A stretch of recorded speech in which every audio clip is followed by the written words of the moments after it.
All things are possible.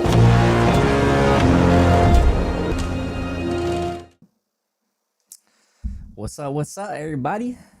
How's y'all doing, man? How you guys doing on the, long weekend? Hope you guys had a good Memorial Day. If y'all did anything, man. It's a little bit gloomy here, man. Didn't do too much over this way. So nope, same mic as usual. What's up, Aaron? What's up, everybody? What's up, guys? Good to see y'all back again, man. Feels like been forever, as usual, as it always does over the weekend. Missed the intro. Oh, man. You can't be missing the intro, bro. That's the best part. That's the best part of the whole live. That's the best part, man. Christianity and the Trinity are logical today. Prove me wrong. We'll see what happens, man. Aaron with the $10 super chat. God bless you, Nick. Keep preaching the gospel. I appreciate you, man. I appreciate you. Thank you very much. God bless you, Aaron. And I will keep doing that, bro. For real, I'm glad you agreed. Are they not logical on other days? On other days, we ask why Muslims ain't Christian. Thankfully, it's logical every day. Think about the new Backrooms movie. Haven't watched it. Matter of fact, I don't even. I literally saw. The only reason I know what you're talking about is because I saw a TikTok about it like literally 20 minutes ago, where someone was like, "Imagine you leave the movie and there's no, the exit's gone." Have you thought about doing a demographic of your viewers? Because if it comes up most of the time in Europe, starting live earlier, I know it's mostly in the U.S. YouTube shows me. I'm gonna log into my PC for Thursday stream and send some members. WMAS, appreciate that. Super chats are always just as appreciated, though. I appreciate you, bro. I low-key love the concept. I'm so excited for when it comes out. For when it comes out? Wait, didn't you just ask me what I think about the movie? But if it ain't come out yet, what you talking about, man? What you talking about, man?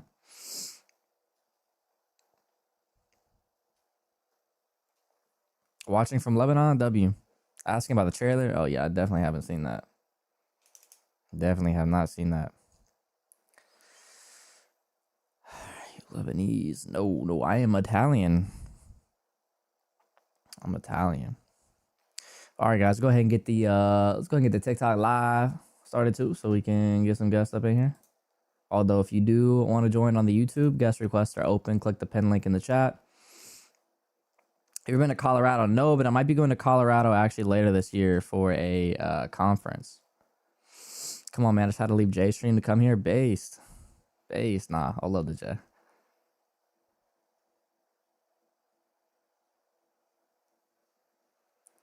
Based, though, coming here. First, W Catholic Sam, man. W Mass. Nick Italian, yes, sir.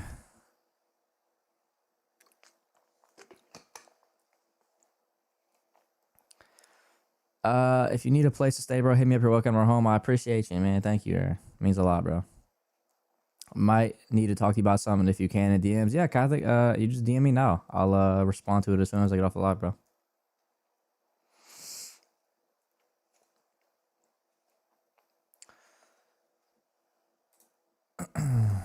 God bless you too, bro.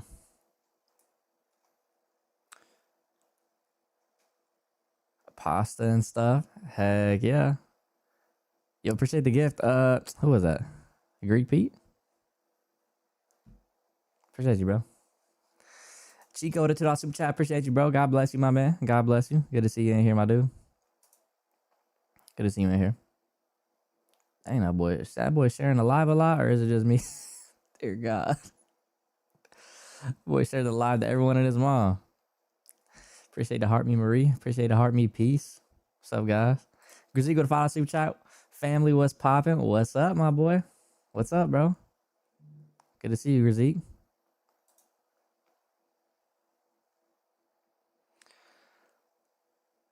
Yo, poetry score. Appreciate you. W gift, Marie. W gift. Nick, Abe was talking about there's no good arguments for orthodoxy, like you didn't do him dirty.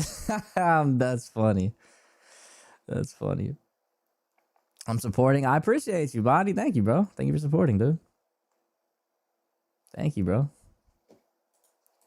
Guest requests are open, please. If y'all disagree only. If y'all disagree only. Coltrane with a $10 super chat. I find myself unsubscribing to some of these Protestant Christian apologists, all of whom use the early church fathers, apologetics, and polemics from Orthodox and Catholic churches, yet deny its teachings.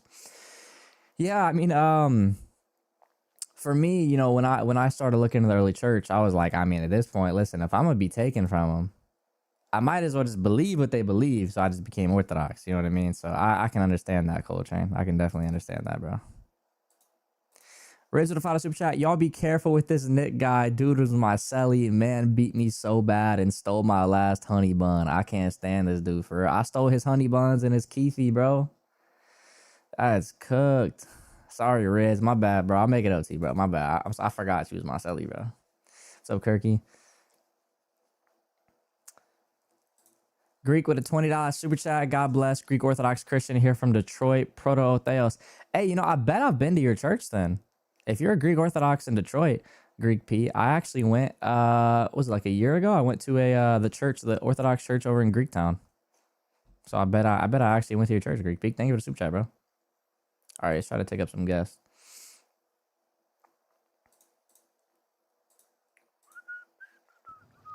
Hello.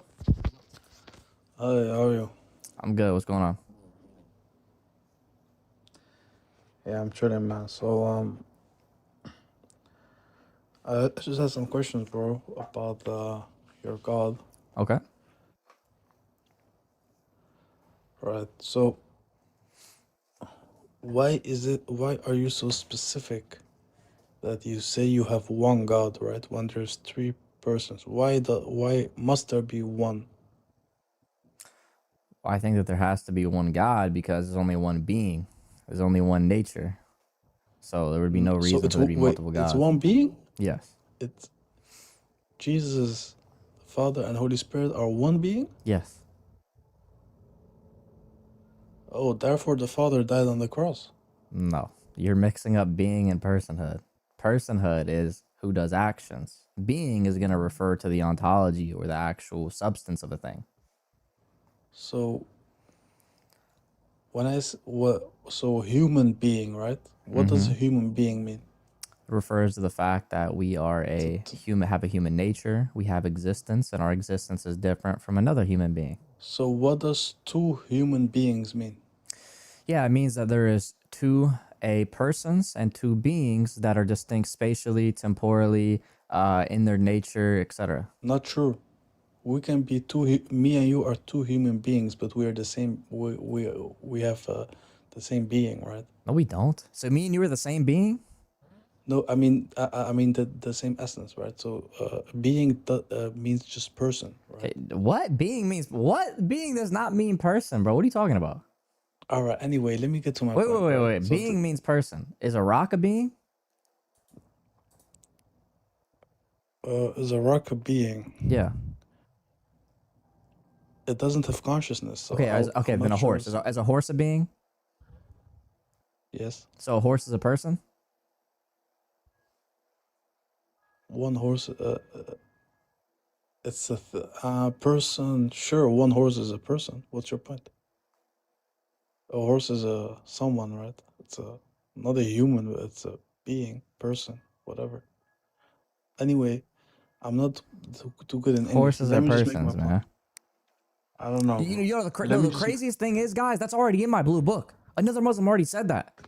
It's an animal. I mean, it's an animal. An animal is a being. It could be a person, not necessarily a human person or a god person. It's a sort of person. Yeah, bro. Appreciate you coming up, man.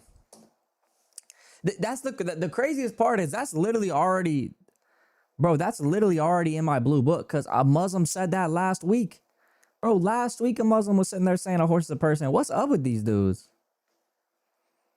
bro? What's up with these dudes? Coltrane with a $5 super chat starts looking like a grift when Protestants use church fathers and saints they don't believe in. They hate the tree yet love the fruit. It's a crazy analogy. Yeah. Yeah, man. I think if you're gonna hold to them, man, you gotta hold to all of them. I agree with you, Coltrane. I get it, bro. It just depends on the person, man. If they're authentic and truly looking into it, you know what I mean. It depends. If you know, maybe if someone's not, you know, it just depends.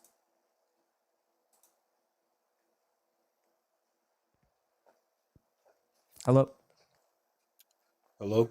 what's up? I had a contention against the biblical preservation of the Bible. Okay. Yeah. So, do you know Saint John of Chrysostom? Of Chrysostom, I know Saint John Yes. Chrysostom. Yeah, I don't know who of Yes. Chrysostom is, but Yeah. So I think Chrysostom is he not a says place. I think he says in one of his chapters that the Bible, some parts of the Bible in the Old Testament were were lost.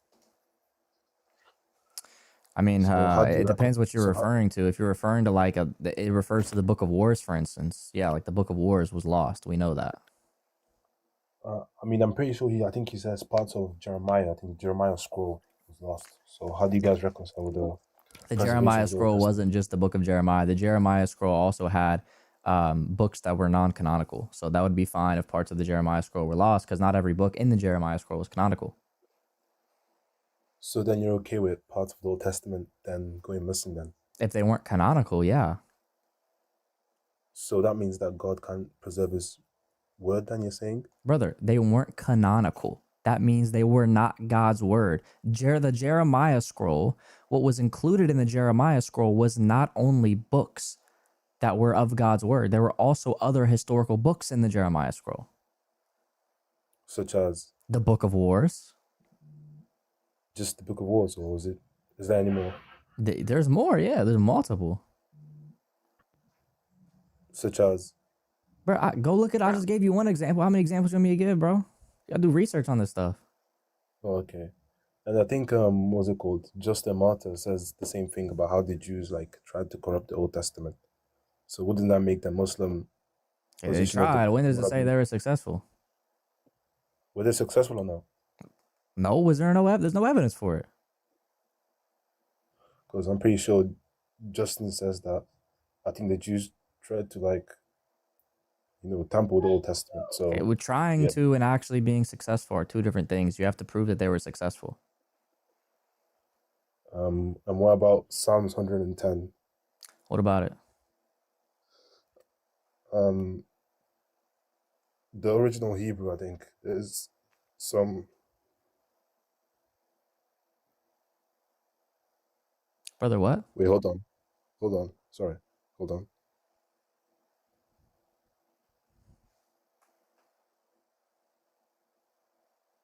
Sorry, it was First John 5:7. What about it? Apparently it was an addition by the church. Prove So it. how do you? Prove it was an addition. Well, it wasn't in the oldest manuscripts that we have. Oh, the oldest manuscripts aren't for Yes. John, 1 John 5:7. The oldest manuscripts we have are typically going to date back to portions of John, not 1 John, just John, and then the epistles of Paul. So what's the relevancy?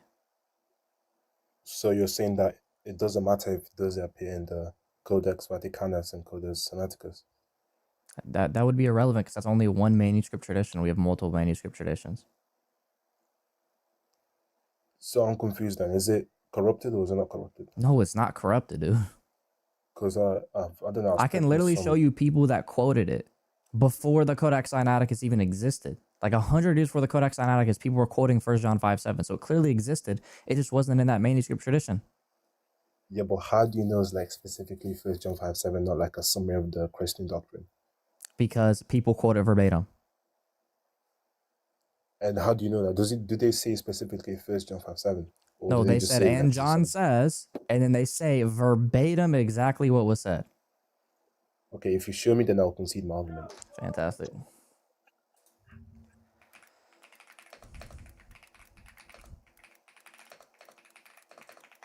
It's going to be Cyprian of Carthage.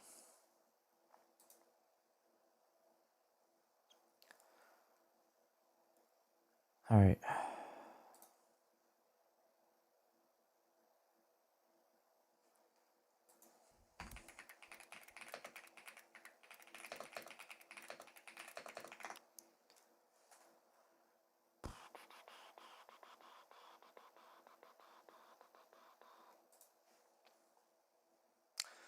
All right. His fathers of the third century. He says, the Lord warns, saying, "He who is not with me scattereth. He who breaks the peace and the concord of Christ does so in opposition to Christ. He who gathers elsewhere in the church scatters the church of Christ." The Lord says, quote, he put this in quotations, "I and the Father are one." And again, it is written of the Father and the Son and the Holy Spirit in quotations, and these three are one. So he's very But clearly why quoting it. Yeah, I know, but why does it say like John specifically?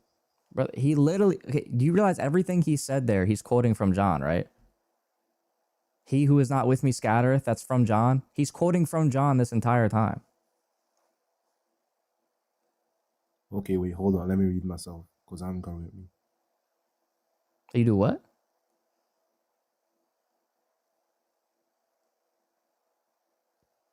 Okay. You can have this one, but I need one more though, What do you mean you need one more? One more what? because one isn't just like enough. We need like multiple. Brother, if you even have one, it clearly existed. Yeah, but we need at least like many church fathers who attest to it. What? Says who? Why would you need more than one quoting something to know it existed? Because the what's it called? This verse clearly proves the Trinity, and if you can show like multiple church fathers. Why do I need to show? Why does one person quoting it not enough? If it didn't exist, how is he quoting it? But we need more though. That's the Why? thing.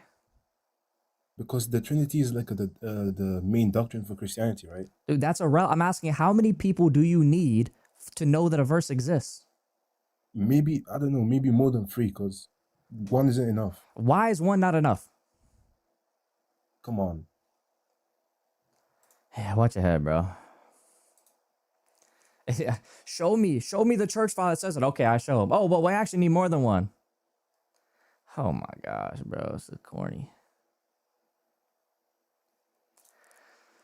Cock Production, the $2 super chat. Appreciate you. God bless you. Thank you very much. All right, let's see.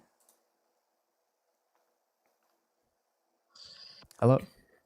Hello, hi. How you doing? I'm good. What's going on? Not too bad. I just have a question. Do you believe Jesus is a God? He's God. He is the God? Yes. So, what's the proof? Did he say like he's a God? Yeah, I he haven't. called When you himself read the the Alpha and the Bible, Omega, the first and the last.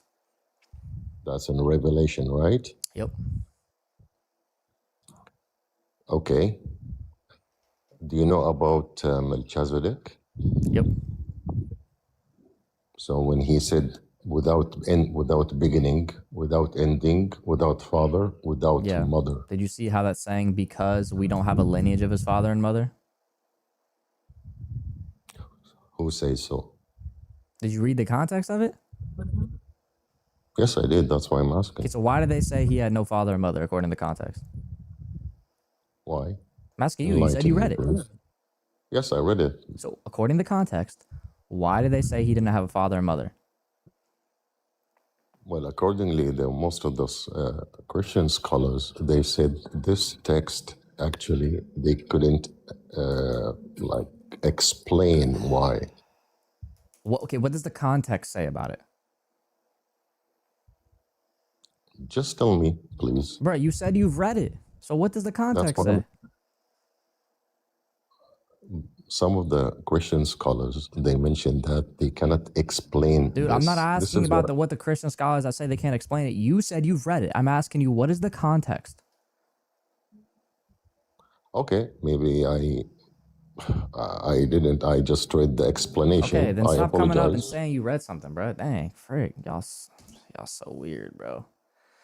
Why are we coming up saying we read something that we haven't read? Why are we lying? Like, what are we doing right now, guys? Andrew, hello. Hello, how are you? Can you hear me? Yeah, what's up? Hello, can you hear me? Yeah, I can hear you. Okay, sorry about that. So you're a Trinitarian. You believe that Jesus was fully God on earth, right? Yeah. Okay, so being fully God would mean that he was all knowing at the same time, correct? Yep.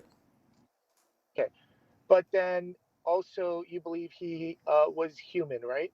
Yeah. So then being a human means that he would not know all things at any No. given time. Is that correct? No, it's not true. Okay, so you think so as his human nature he knew all things also? Yeah, and disposition of his divine nature, yes. Okay, so his human nature and his God nature while on earth, he knew everything, correct? Yes. So in Mark 13:32, where it says that no one knows the hour, not even the angels nor the Son, except for God. God only, or the Father only knows the hour. Mm-hmm. How do you reconcile your previous statements that Jesus knew everything when in Mark 13:32 he's saying he does not know the day or the hour? Yeah, the word there in the Greek is oide. Oide can just mean to make known or to reveal. So what he's saying there when he says the word know is no one reveals it. Only the Father reveals it. It has nothing to do with knowledge. No, that's not correct. So oida, it's not just the word oida, but it's peri oida, concerning those things, right? Concerning knowledge, like something that is known, like a fact. Um, so here it says the Son does not know, but yet you said that Jesus, while being on earth, knows everything 100% of the time, but he's saying he does not know the day or the hour. Mm-hmm. So where do you see So perioida? this goes against your point. This goes So against your point that Jesus knew everything when he's telling us brother, that what does peri he mean? does not know this. What does peri mean? What's that? Concerning. It's a preposition. It's a Greek So preposition, right? concerning what? No, see, no. See, what you have to do is you have to go to a Greek lexicon, okay? And you Great, we're have to there. look up the various usages of oida, okay? Which lexicon do you have? I have Bible hubs open. Well, I mean, I so if you look at Bauer, Denker, Art, and Gingrich, BDAG, concerning oida, there's a number of usages, right? Is one of those to But reveal? it's you have to look at the usage that they cite for Mark 13:32. When you do that, it's specifically concerning peri. Whenever the preposition peri, like concerning these things, or to know something about, and oida. It's not. It's not just. Brother, It's how not does exactly what you concerning said. it mean it's referring to knowledge? Well, that's the point. It's to know something, right? And here Jesus is saying he does Oh not my god. know the day or the hour. Therefore, Jesus does not know all things. I'm asking how does it having the word peri mean that it's has to be referring to knowledge and not revelation? Because it has to do with Greek grammar. Okay, It has to so do with tell me the Greek syntax. grammar as to why the word peri means that it necessitates knowledge and it doesn't necessitate anything else. Be- because when you look at the Greek text, okay, and when you have the usages of oida, there can be a semantic range based upon that usage. And based upon observation, whenever you have peri, whenever you have this preposition, right? Do you agree that peri is a Greek preposition? Yeah, bro. Yeah, dude, you're not gonna answer my question, bro. I'm asking you what. Okay, so let me Oh finish. my Because goodness. so whenever you have peri with oida, it references Mark 13 and also Matthew, because this same passage is related in Matthew. They say the exact same thing, Okay, can you that said whenever Jesus this does is used not with oide, it know. always means knowledge. Can you show me another example? I'm sorry, what? You said whenever peri is used before oide, that it always refers to knowledge. So can you show me another example? Because that's what your argument hinges on. Yeah, I just told you. I just told you in Matthew, Okay, Matthew what? you have Matthew what? peri with oida. Matthew what? Well, it's Matthew 24. It's the other. It's a related passage. So the where same Jesus exact says verse, he just does in not another know the passage. hour. Okay, so the same exact verse, just What's another that? passage. So you're begging the question: do you actually have any other verses? I'm asking not for the No, same it's verse not. in a No, it's different not. It's not gospel. the same exact verse. It's two different authors. It's not the. No, this is what you're Oh getting my wrong. gosh, they're It's saying not the the same same thing, verse. dude. It's two different authors. It's two Okay, different do you have writers any other using the verses that Greek are not language, okay? and Oh you my have gosh, do you have the same any other construction verses taking that are place. not this So verse? I just told you. And Whew. what's funny is you want me to cite another verse when you just told the previous caller that one example was good enough. So why don't you stick to Oh your my, own one rules example of where what one was good example enough? is good What enough? what How was the about that? context? Wait, one example of what was good enough? Yeah. What did I say one example was good enough about?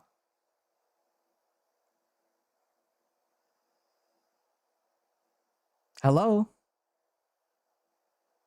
Did he leave?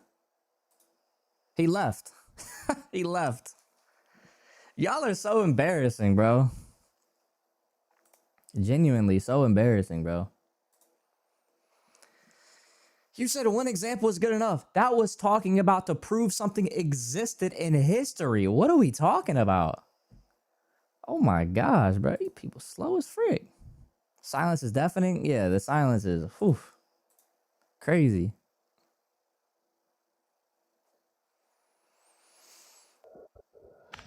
Yo, Hello? hello. What's going on? I'm good. I'm good. So I just have a question, yeah. Okay. Yeah. So I just want to ask you, where do you see anywhere in the Old Testament or in the New Testament where Jesus is sitting in the Most High? Where that he's what? Where Jesus is sitting in the Most High? That he's sitting in the Most High? Yes. I don't even know. What does that even mean to sit in the Most Like High? sitting in the same position as God the Father. He sits in the position of God when obviously it says that he's the creator of all things. Yeah. So what I'm asking is, where does he have the same authority, the same position as God the Father?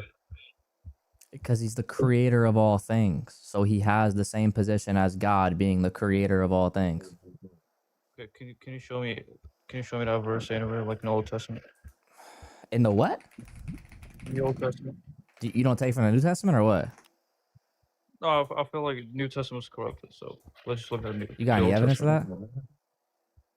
Dude, it's just written by the different like writers. Like it's not even the same consistent writers. Bruh, how is it being written by different writers mean it's corrupted? Just go to Old Testament, bro. It's simple. Brother, you're asking me about Jesus. Why would I go to the Old Testament for that? What are you talking about?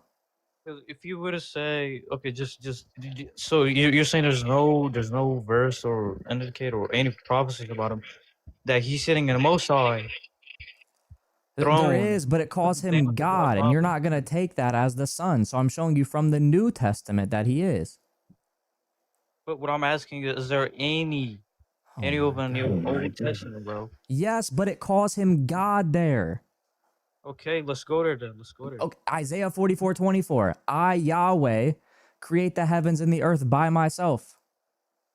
So who's it talk about? Exactly. That's why I wasn't gonna. Dude, oh my gosh, you're so slow. The reason I Who is didn't it bring that talking up is because I about? said anytime I show you a verse that just says God, you're gonna say it's not Jesus. So how are you going to indicate that it is Jesus that Isaiah 43 is talking about? Isaiah 40. What? Isaiah Or 43. What are you talking about? Whatever you quote right now, just right now. What? Do you quote Isaiah 48? What? Bro, I said Isaiah 44. Okay, 44. Oh my. Where do we see that it's literally indicated to Jesus, bro? Brother, because It's of the saying New name Jesus. Testament. So are you saying what it quote in Isaiah 44? It's been the same thing in the New Testament? Yeah, it's talking about the same thing that Colossians is talking about. Yeah. Okay, so we don't see the God the Father in it? In Colossians 1:16, no.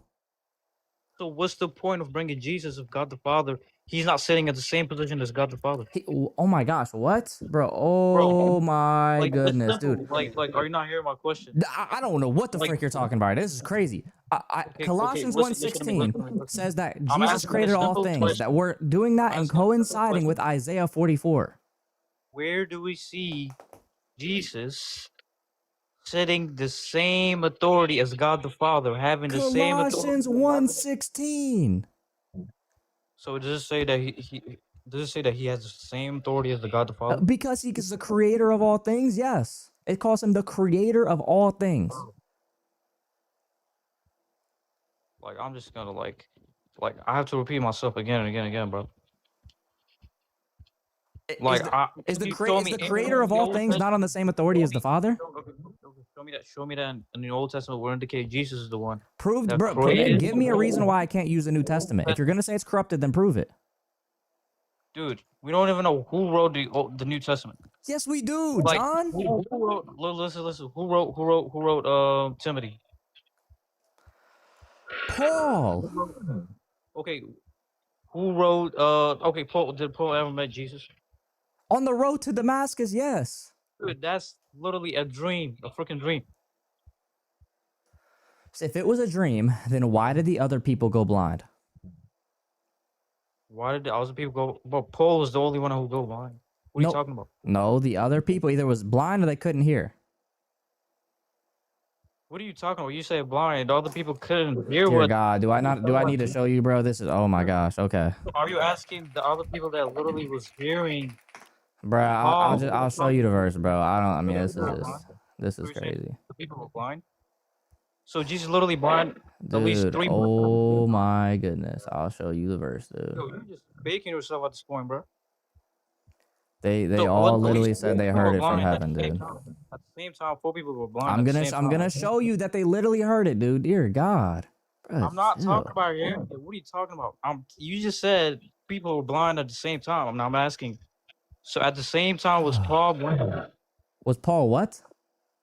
At the same time, Paul was not. He didn't see any vision at all. At the same time, were the other people at the same time? No, he was blinded after.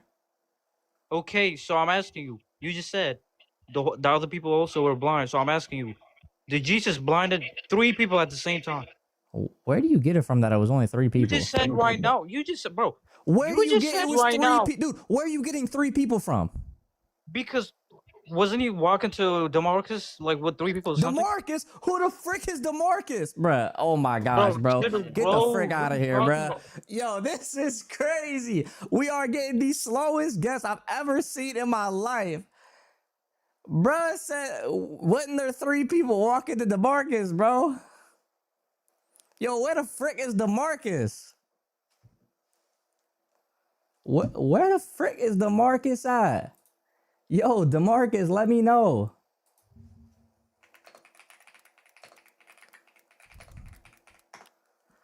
Oh my goodness, bro. We was walking to DeMarcus.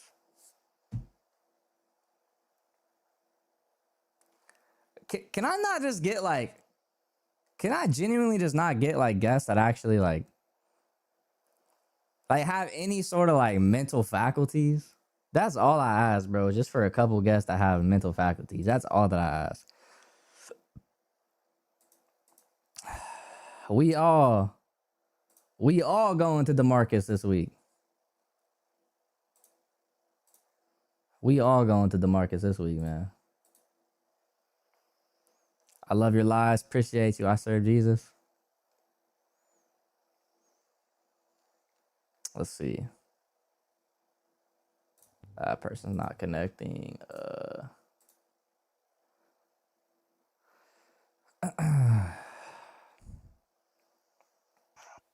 Hello.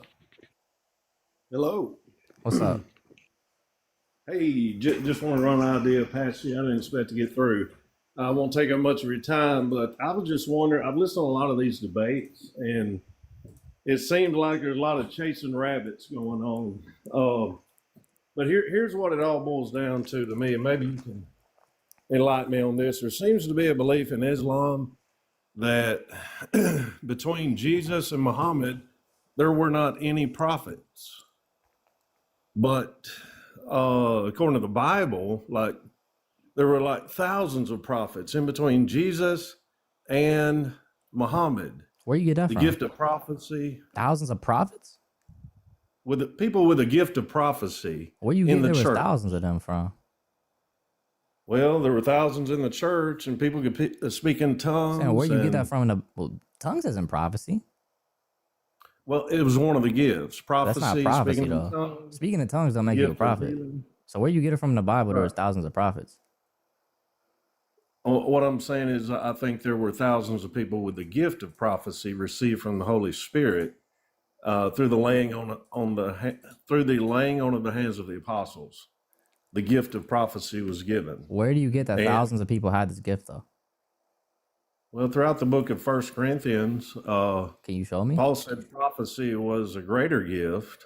Yeah, First greater in Corinthians chapter that means 14. it's greater because it's greater in like power, not because he's talking about how it's greater than tongues. Right. So where does he say So thousands maybe I'm at? exaggerating. Maybe I don't know the exact number, but would you agree that the gift of prophecy was prevalent in the church? Prevalent? No. Well, there had to be several at Corinth, the church at Corinth, and other churches. But the point I'm getting at is that, you know, if the church, and I'm pro-Christian, but I am a Christian, by the way, but I just haven't seen in these debates, I have not heard this argument come up. The fact that if Christianity was wrong about the death, burial, and resurrection of Christ, if Christianity was wrong about Jesus being the Son of God, it would have been revealed to the prophets in the early church. For instance, Philip had 4 daughters who prophesied, you know, and God would not have waited till 500 or 600 years later to reveal all the errors to Muhammad when he could have revealed it to, say, Philip's 4 daughters who had the gift of prophecy, and they could have told everybody where they were wrong. They would just reject that they were actually given that gift of prophecy. Yeah, I guess so. But one other quick point, I've got to go. According to Christianity, now you may disagree. I don't know what part of Christianity you fall under, but the part of Christianity that I believe in doesn't even believe the gift of prophecy or any. Nobody could claim to be a prophet after the year, say, 200 or 300 AD, because prophecy, the gift of prophecy had ceased. So after about the year 200 or 300 AD at the most, Why no did it cease after Christian, 200 AD? well, for this reason, but I do want to say that no Christian, no Jew, no Muslim can claim to be a prophet because of 1 Corinthians chapter 13, which points out it says tongues will cease, prophecy will fail, knowledge will vanish away, miraculous knowledge. Saying where you get it from that it ended in 200 though. Well, in 1 Corinthians chapter 13, after you get past those wonderful verses on love, Paul talks about we know in part, we're learning in part, but there's a key verse there in the latter part of 1 Corinthians 13 that says, it tells you when prophecy will cease and speaking in tongues will cease and miraculous knowledge being revealed will cease. Where does it say And that'll that be is in when- 200 AD? Well, when that which is perfect is come, then that which is in part will vanish away. That which is perfect never referred to Jesus Christ. The word perfect means complete. So what was being revealed part by part in the first century? It was the New Testament. A part here, a part there. But once it was complete, this is why I say roughly 2nd, 3rd century at the most, because the canon of the New Testament scripture was completed by the end of the 1st century. And so that which is perfect had already come. So it was completed at the end of the 1st century. So where you get 200 AD from then? Well, even earlier, I was being generous, but after that which is perfect has come, prophecy ceased. So what I'm saying is Muhammad's about 500 years too late. You see what I'm saying? Yeah, I don't know. You have to use that one against Muslims, man. I'm not too sure. But Okay. yeah, thanks for coming, man. Please, nobody ever take any teachings from that man ever. Please. Decent with a $5 super chat. I think that guy was actually for real mentally challenged. God bless. Appreciate you, bro. Digital with a $2 super chat. I own a DeMarcus steel knife. Y'all baking this man, DeMarcus. Ryan with a $5 super chat. My favorite Bible story is Paulo on the ramp to Dequavius, where Josephus appeared to him and he was deaf. He was deaf, and I love LARPing. Bro, y'all baking this man, bro. Come on. Oh, what's up, Modern Brain? That's wicked. That is wicked. All right, let's see what we got. Hello. Hello? Hey, how are you? Hey, what's going on? I have like two things I want to talk about. I think the first one might be shorter, but it might not be. I'm just curious. Do you take a real distinction, like a distinction of reality, right? Between what? Between two different things.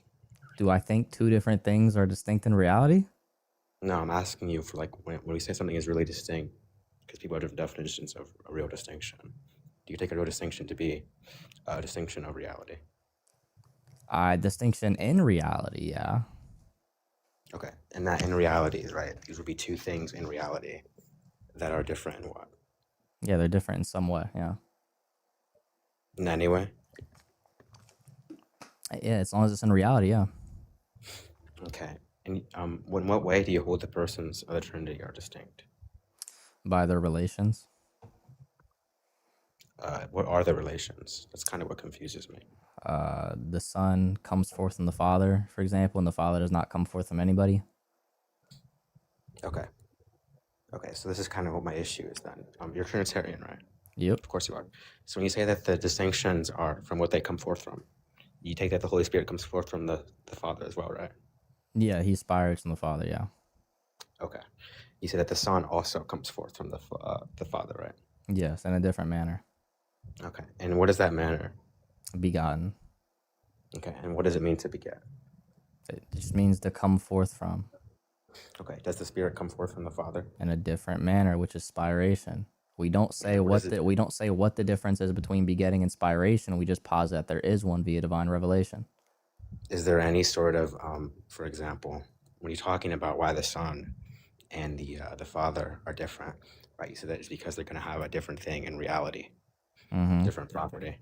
So, is there any property difference between the Son and the Spirit? Yes, the Fathers denote that spiration is different than begetting. Right, but what's the property? Begetting and spiration. That's the property. The property of the Spirit is begetting.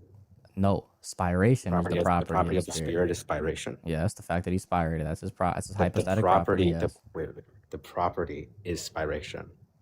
Yeah, the fact that he spirated. Yes, being spirated is a hypostatic property. Okay, spirated. Yeah, but what we're saying is that when something is spirated, that property which is given to the Spirit is just off of like what? What do you mean off of what? Yeah, when we're saying spirated, in what way is spiration distinct from being begotten? We don't make what the distinction is. We just say that the Fathers say that via divine revelation that there is one. Of course, yeah, the Fathers can say that, right? What we're already saying is that something is really distinct when it has a different property in reality. Yeah, when there's some sort of difference in reality. And so since the Fathers posit that there is a difference in reality between spiration and begetting, that we take that is different. Of course, but they do that in different ways. So, for example, Augustine talks about why begotten and spiration is different, because he says that when the Spirit spirates, it comes from the Father and the Son. Yeah, if you're talking about Tractate 99, it's because he's speaking about the fact that he's speaking about specifically John 16. He's referencing John 16:13. Yeah, of course, that's fine, right? But these are different ways in which they have a different property. Yeah, he's not. Yeah, Augustine isn't talking about intertrinitarian life in Tractate 99. He's talking about the fact that the Son sends the Spirit into economy. Yeah, but he's also talking about when he's saying in what way we can speak of how the Son and the Spirit and the Father are distinct. Another example is when where also, in which tractate? Just where? Curious, you don't where are you quoting from in Augustine? From Augustine? Yeah, you said that was from Augustine. Where are you quoting from him? Let's see it. I don't have the exact quote, but I can get it if you want. Yeah, I would love that. Yeah. where it says this is the reason why they're distinct. Yeah, I would love to see that. Okay. And we'll wait, guys. If you guys can't tell yet, he is trying to basically prove the filioque true, if you guys can't tell.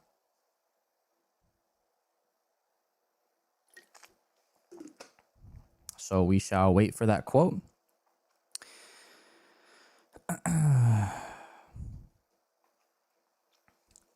But make sure if y'all ain't here, guys, you like the live. Guest requests are open if y'all disagree. We'll wait for him, though.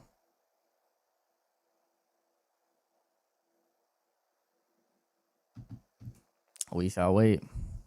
I think so. I have something here. Some of my notes could be wrong, but you can go. I think this will probably find this on New Advent too. Book 4, obviously on the Trinity. Book 4, chapter 19, section 29. Okay, book 4, what chapter? Chapter 19, I think. Okay, chapter 19. That could be wrong. I could have this wrong in my notes. It's either 19 or 20, sorry. Okay, well, I'm in chapter 19 here. So, where exactly in chapter 19 does it say this is the reason why Section they're 29. 29, you Section say? 29. Cool. Yeah. Let's go to 29. There is no such chapter as 29. Okay, go to chapter 20 then. Okay, here's chapter 20. And then section 29. Section 29. Okay, so where out here in section 29 does it say that that's the reason they're different? Here, let me pull it up so you can look at the same thing. Yeah, cool. Just let me know where at.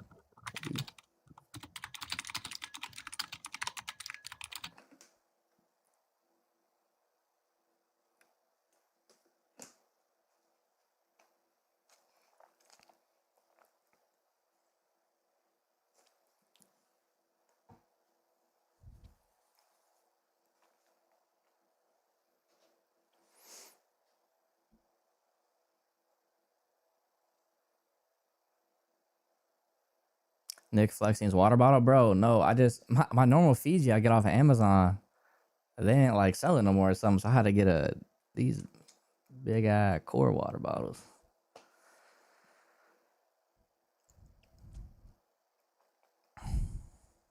Make sure y'all like the live, y'all in here, chat. Make sure we get the membership goal up if y'all are on YouTube, cause y'all slacking. Michael, thank God. No Fijis or how to downgrade. I know they only had it on Amazon Fresh, which I don't even know how that works. I think it's like a different thing. So I can't find the quote here where he specifically talks about it. I can come back up if you want. Yeah, sure. You can go find it. Something else I want to talk about then as well, because I can't find this quote. Yeah, you can go find it. Let me know when you figure it out. Is there something else you can talk about? It doesn't have to do with like church fathers. Huh? Is there something else you can talk about? It's not like a church father thing. Okay. What else do you want to talk about since you can't prove that? Well, I can come back for that later. But yeah, I just wanted to talk about I just don't know if there's any evidence for bare theism in general. For right? what? And if there's for bare theism. For bare theism? Yeah. What do you define bare theism as? Yeah, just like the belief in God at all. You can't find any evidence for the belief in God? Well, yeah, but what I'm saying is that typically when people try to prove their religion, are you Catholic? No. So you don't believe Jesus is God? No. What are you? Atheist. So what the frick were you just trying to prove? Well, yeah, because the Nicene Creed doesn't have the filioque, which would be an error. What?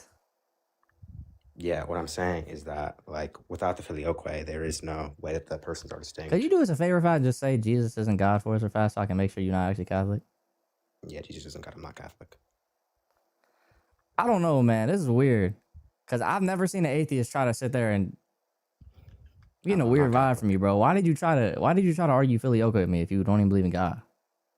Did you not hear what I just told you? But what isn't... Yeah, you said Nicene Creed. What does that have to do with... Well, yeah. If you don't even think God exists. Yeah, the error would be like inside of the church then. And then if the church is false, like Christianity would also be false.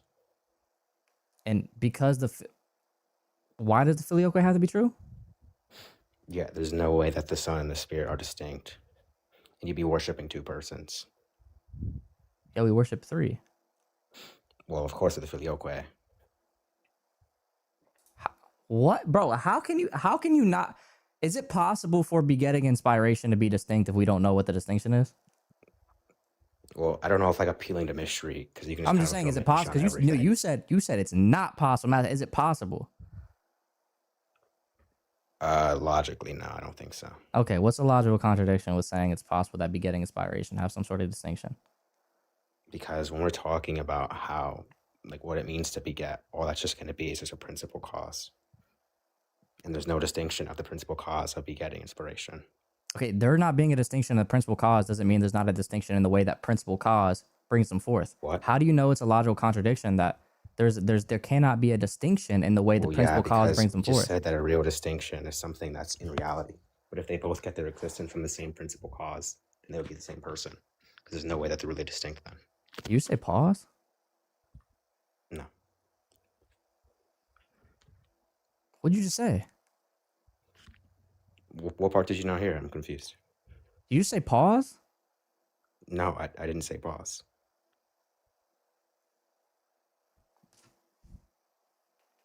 How do you know it's a logical contradiction that I'm trying to figure out what you said. Hold on, because I missed something. I can just say it again. Said that a real distinction is something that's in reality. But if they both get their existence from the same principal cause, they would be the same person. Oh, I think you said cause. I said cause. Yeah. What the My frick? bad. Okay, so can one principal cause bring two people forth in two different ways? The thing is, though, well, they can, but the issue is that I'm confused how that would work. Regardless of how it can work, if it can happen, then you admit that there can be a distinction between begetting inspiration. Of course, the reason why I think it can, though, is if it's a shared. Hold on, just sort of don't do that. I'm not trying to troll. The reason why I said they can is if that principal cause is shared. They can if the principal cause is shared, right? Yes. Okay, and they share a principal cause, so they can. No. What I'm saying that the two persons that are brought forth, I'm talking about the second person here would obviously be actually the third person because the father wouldn't be caused in any way. So of course, so the second and third person, even though they come from the same cause, that they can still have a distinction in the way they come from that cause. The same cause would be shared between the father and the son. Okay, so they would have a shared cause, but they can have a different way that they come from that cause, right? No, in that way they would no way be distinct then. How can one person or two people coming from the same cause not have a different way of coming from them? Because the same cause is shared between the first person, which the third person gets their cause. Would you say like a mother giving birth is a cause? A mother giving birth? Yeah, it's like the cause of their child. Like that's the cause. It's a cause. It's not a principal cause in any way. What do you define a principal cause as? Like the sole thing. In this case, we talk about principal causes for creation, and in the Trinity it would be different because you guys don't say that it's of a creation. Okay, well, can you just define? You say it's just like a cause. Can you just define principal cause for me though? How in this context it would just be any sort of causal. Okay, what would be the context in creation? In creation, it's something getting its ontology. It's being. Does a child get their being from their parent? No. Child doesn't get their being from their parent. No, not if you're a Christian. No. According to you, where does a child get their being? According to you, where does a child get their being? I don't think that beings exist under my worldview. Beings don't exist. So you don't exist. You're not a being. I don't have a being, no, but I have like a personhood. What is a being?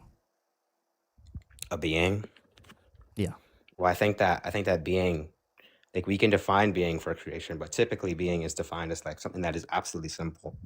Because I don't think that there's like a being. There's things that make up a thing. Who says a being? Where do you get your definition from that being means something's absolutely simple? Where do you get that from? That's your church fathers. Brother, that's also what? Aristotle. Oh, please show me our okay. Then please show me our church fathers where they say to be a being means to be absolutely simple. Please show me. Well, they don't say it in that sense because I'm saying in the sense of show me in any sense the church fathers say that. Any sense. You guys don't hold that God is absolutely simple. No. Show me in any sense that they say beings are absolutely simple. I already said it would be different for creation. Oh, so I asked you about why you're not a being, dude. So why'd you bring up the church fathers? Because I'm composed of parts. Oh, okay, what does it mean to be a being? But what is your definition of being? You said it is to be absolutely simple. Where did you get that from? Yeah, that's just. I brought up your church father because they say that God's being is Okay, absolutely do they simple. say that beings in general, all being do they say created beings are absolutely simple? They talk, yeah, they talk about being differently for creation and God. Okay, do they say created beings need to be absolutely simple? No, Okay, great. So we're talking about created beings. So once again, I ask you, where do you get your definition from that created beings are absolutely simple? I wouldn't hold that then if I said that I misspoke. Dude, bro, go study, bro. Go study, dude. You don't know what the frick you're talking about. Dear Lord, these people don't know what they're talking about. They just make stuff up. This is absurd. This is so absurd. Dude doesn't even know what a frick a being is, and he's trying to debate. Bro, go figure out what a being is, man. OG with a 5, feel that you get a membership. W man. So let me go ahead and put 5 on it.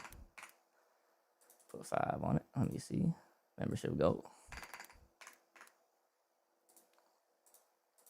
Go. Appreciate you, OG. Thank you very much, bro.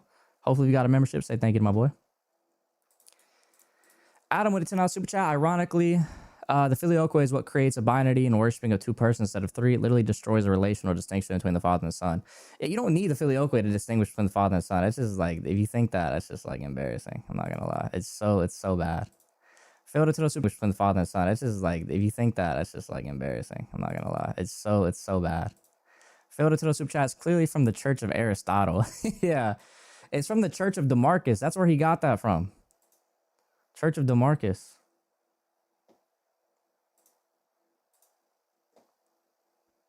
Hello? Hello. What's going on? What's up?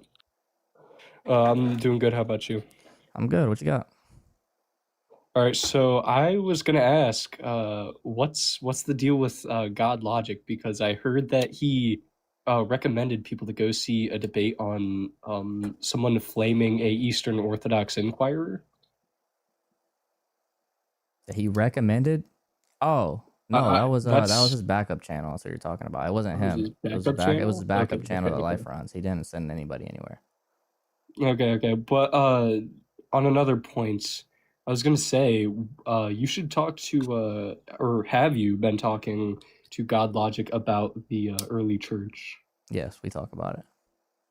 Yes? Okay. I'd love to see you guys talk about it publicly maybe another time, because I know you guys talk about the Eucharist. Yeah, one time probably on, not. We I just talk believe it about it is Saturday privately, morning. speak about things. So yeah. All right. Well, that was it. Cool. All right. Yep. Take care, man. All right. Let's see.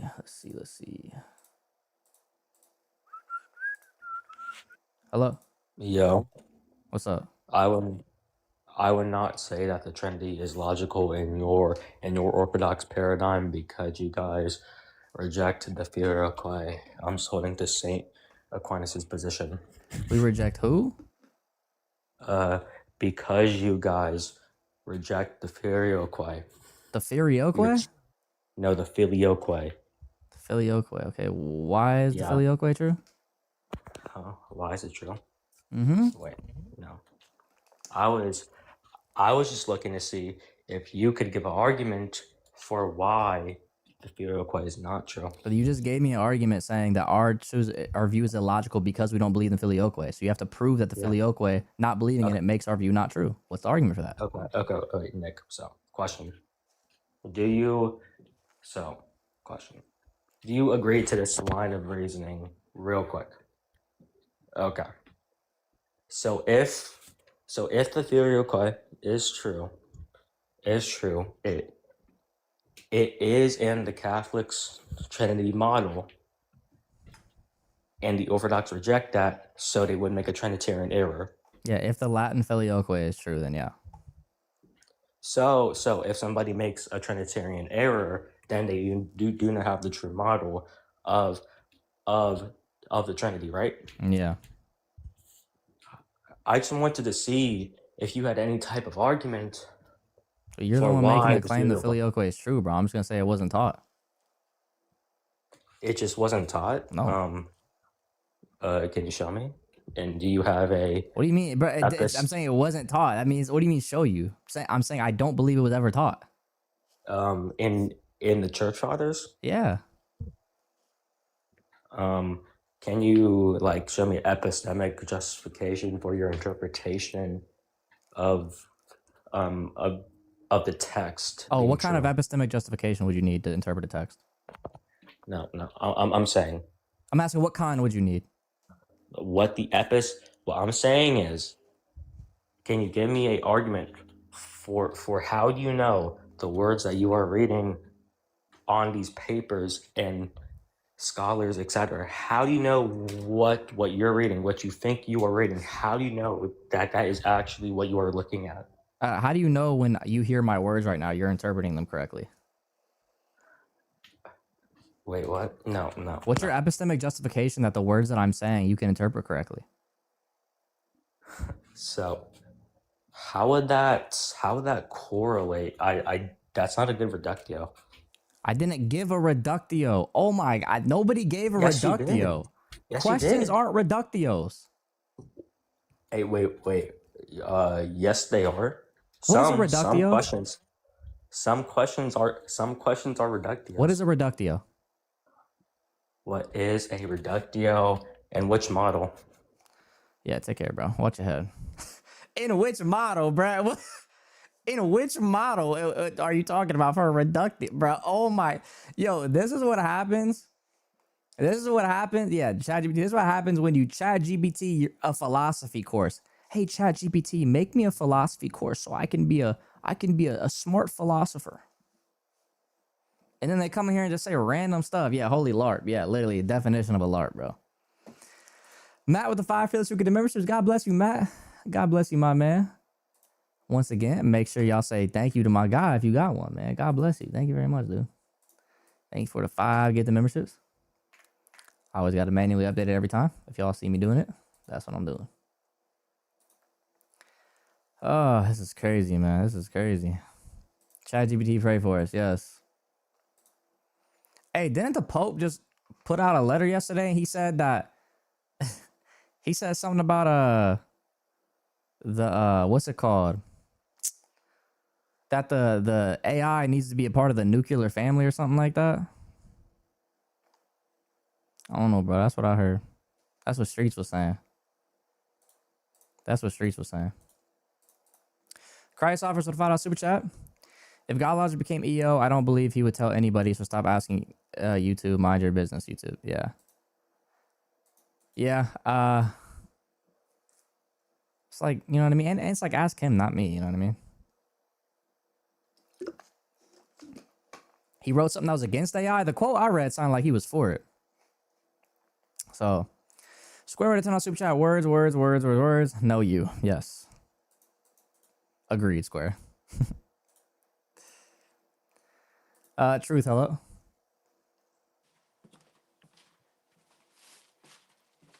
Truth, hello. You are on the stage, Truth, hello. Oh, hello. Yeah, can you hear me? Yeah, what's up? Hey, brother. Actually, I had something similar to. Well, first of all, I want to say that the Pope actually said AI can destroy families. So, and I'm not even Catholic. Well, I'll I'm read you the actually a quote I read. Protestant. Hold on. Now, haven't looked into this, so listen, guys. If it's false news, it's false news. I didn't say no. Okay, this is what I read. He said, the project for a civilization of love, therefore, must undertake the task of transforming this imposed interdependence into a willed and chosen solidarity. This is the guiding principle for technological processes. It is not enough for artificial intelligence to make us more efficient or connected. It must also serve to build a universal human family with shared rights and duties where digital proximity becomes a real opportunity for encounter and mutual care. That's what I read. I mean, I read something different. So I don't know, brother. Maybe bro contradicted himself, man. I don't know. I mean, maybe he did. I mean, I'm not a Catholic, brother. The Pope ain't jack a bleep to me. You know what I'm saying? Yeah, I don't know. I'm actually a Protestant. This is actually why I was reaching out to you. I was actually looking into the Orthodox Church, but maybe you can clear some stuff up. Sorry, I have kind of a list, but maybe you can clear some stuff up for me, brother, because Sure. I'm actually a huge fan of David Wood, Mm-hmm. and I mean, just yesterday they had a like a talk on Eastern Orthodoxy about how that church believes that only through the Eastern Orthodoxy Church you can reach salvation, and that every other church is basically heretical. Well, we don't make salvational claims typically outside the church in general. So we can make like more exclusive. So we don't typically make general claims, but you can make exclusive claims about things. So we don't say that everyone else that's not Orthodox is automatically going to hell. I mean, see that's the way I was looking at it, but they were citing like an early priest that I guess for like Orthodoxy, and that just got me thinking because like my mom, she's a diehard Protestant, she doesn't and she's a hardcore believer of the Trinity.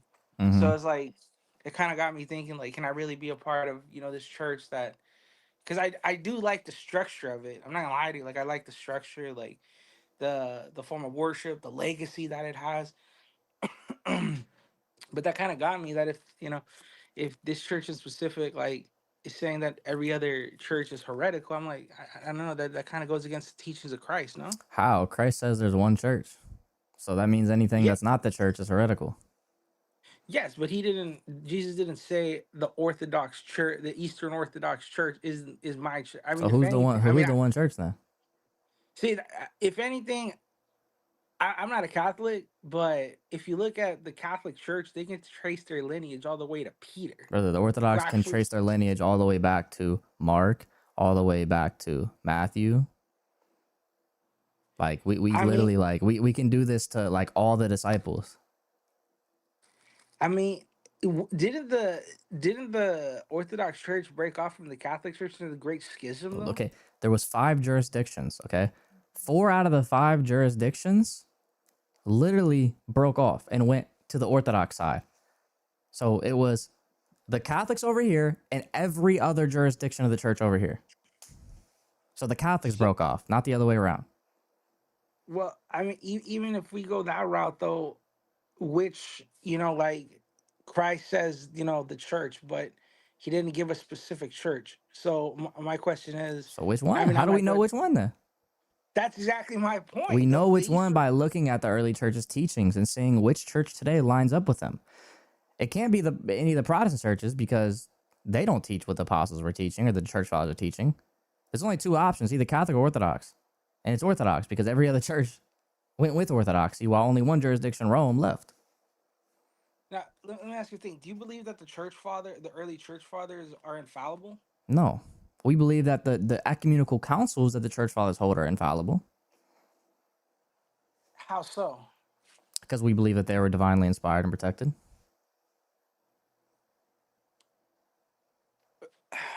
My thing is with that claim,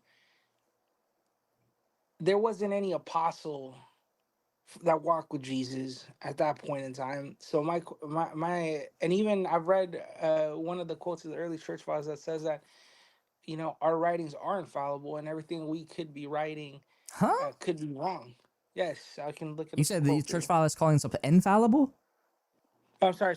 I say it again. You said the church fathers wrote and said they were infallible? One church father, yes. Who? Give me a moment here. Sorry, I'm gonna have to look it up. Church father that said that they were not infallible.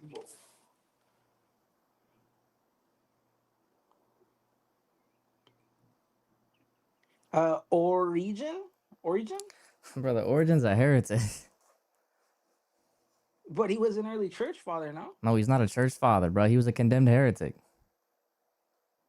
Oh, okay. Well, I mean that's who. When I was checking out a video, they actually cited him.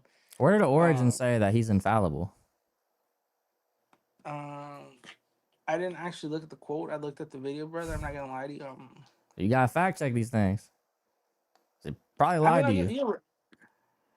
no, you're right. I mean, I do gotta fact check these things because maybe like I said, I I am a fan of the people that I be watching, So I, kind of don't meet your heroes or whatever, the quote goes.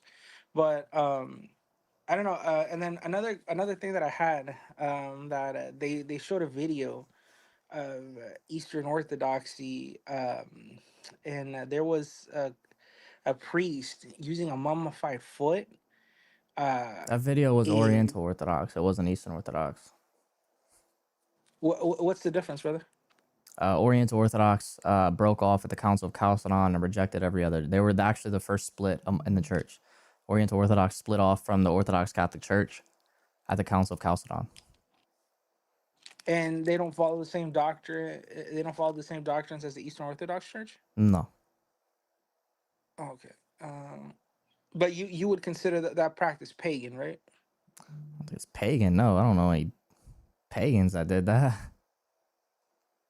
No, I mean there were. I'm just That's what saying, I'm I know what saying. video you're talking about because it just went viral. But yeah, it was the Oriental Orthodox Church.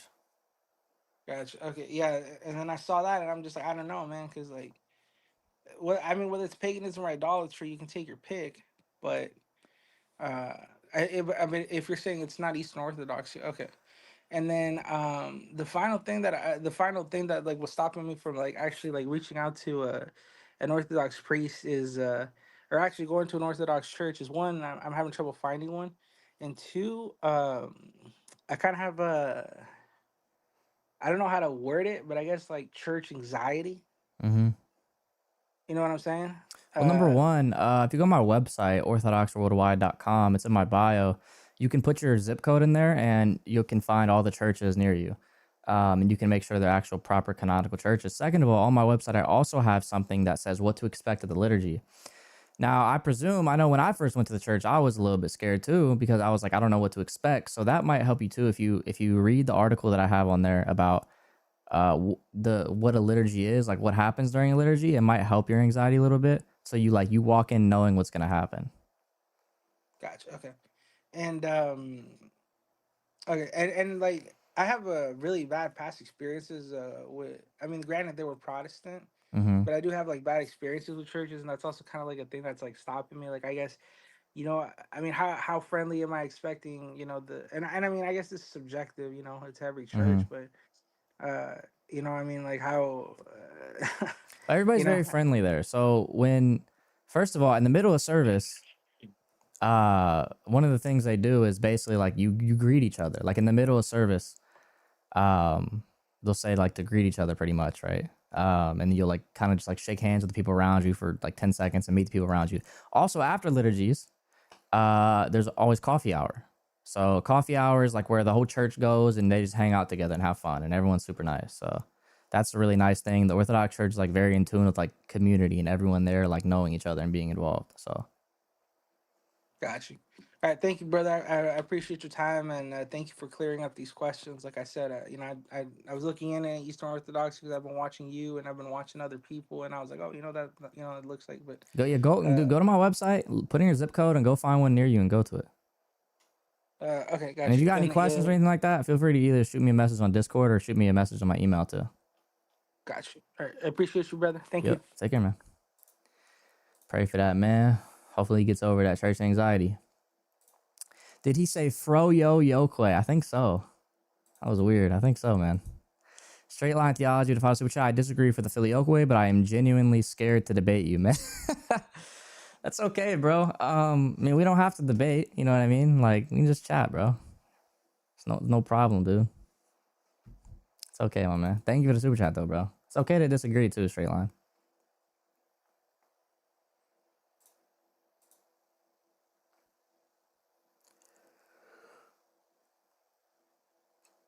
Let's see, this person connects.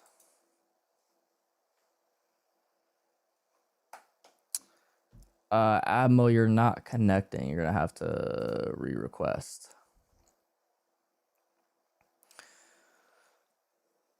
What was the OO video? About the dead saint. And the relics. Which I wouldn't say relics are pagan anyways.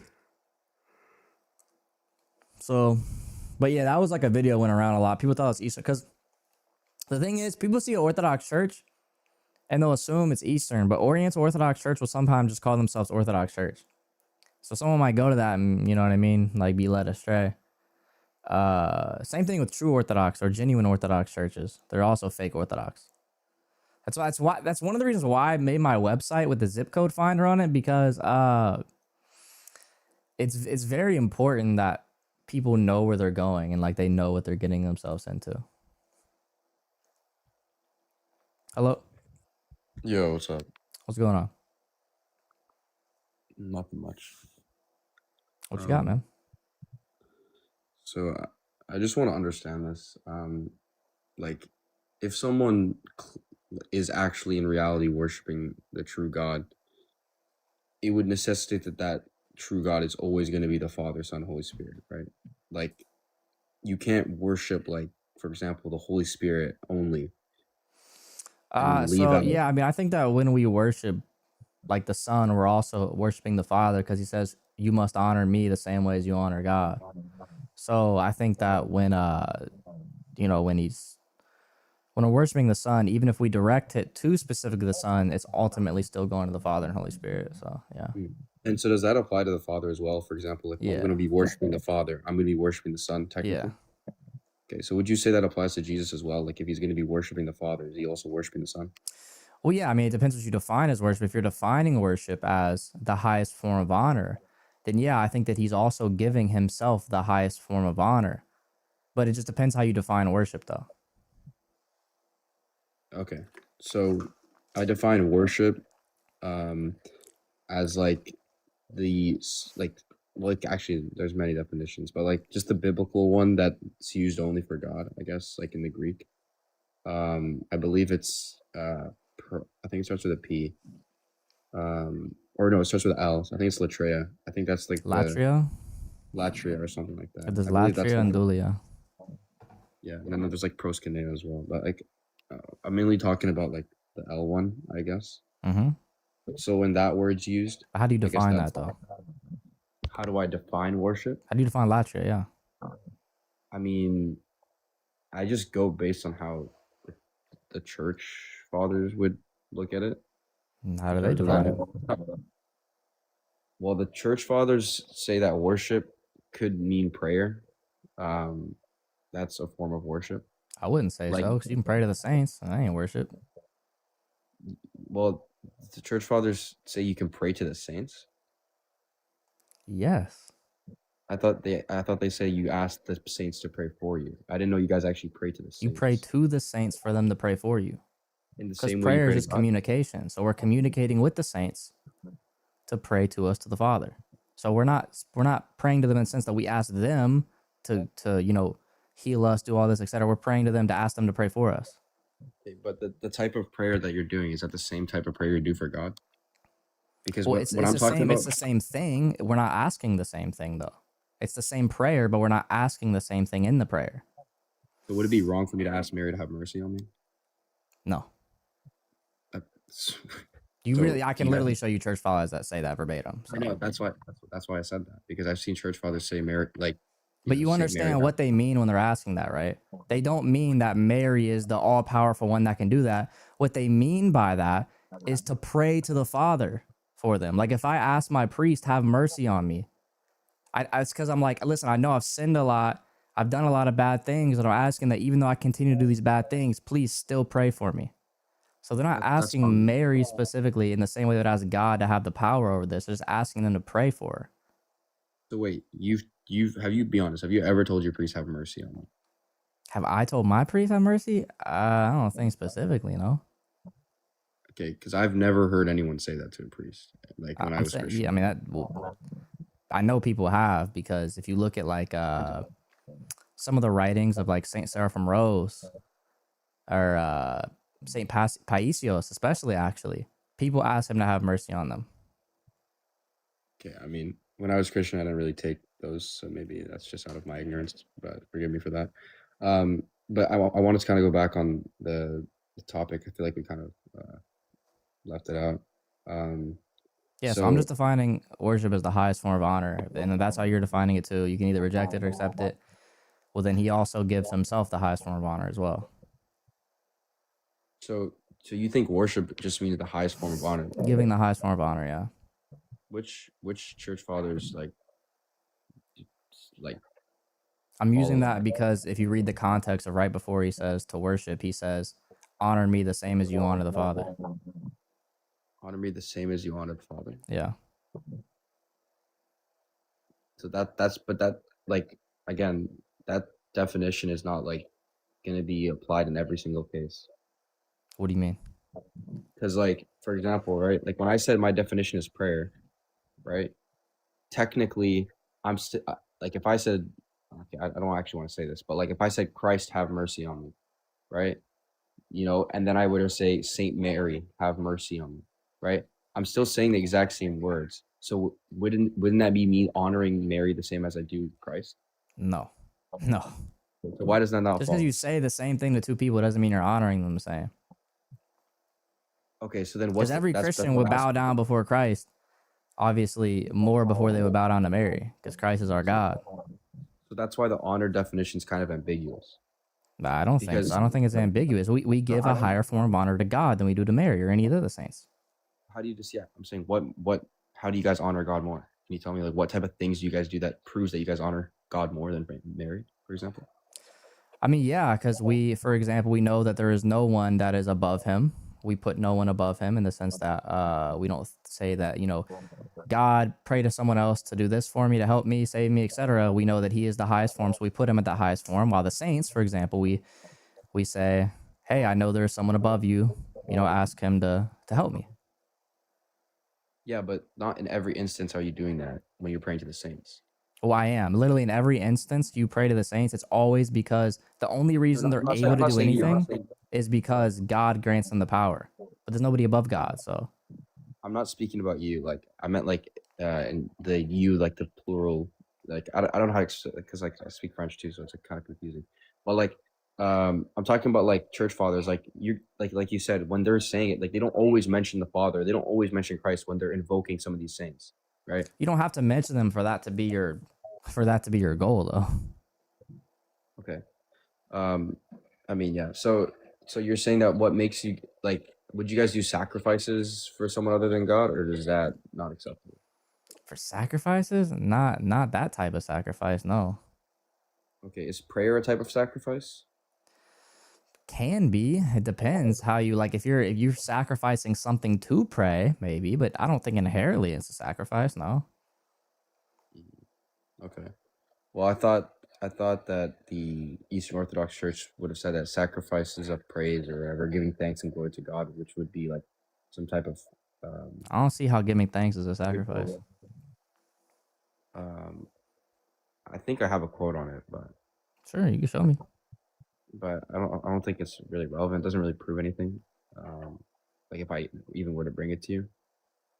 But I also did have a problem with what you told someone earlier. Not earlier today, but like a while ago. What did I say? It was regarding your interpretation of the whole thing with the sacrificed idol meat. Yeah. Yeah. So they brought up a verse. I believe it was First Corinthians. No, it was chapter 8 something. It was chapter 8 or something. I think First Corinthians chapter 8 might have been. Yeah, First Corinthians chapter 8. I think it is, right? Do you remember this conversation? No. Don't remember anyone having a conversation with anyone about this, but I'd love to hear what my answer was. But your answer was that this isn't even talking about food sacrifice idols, right? And it was a specific verse, and you said when Paul brings this up, you said this is not even regarding the same thing. Which verse? You recall saying that? Which verse? 1 Corinthians chapter 8. If you go to, I think verse. Dude, if I can remember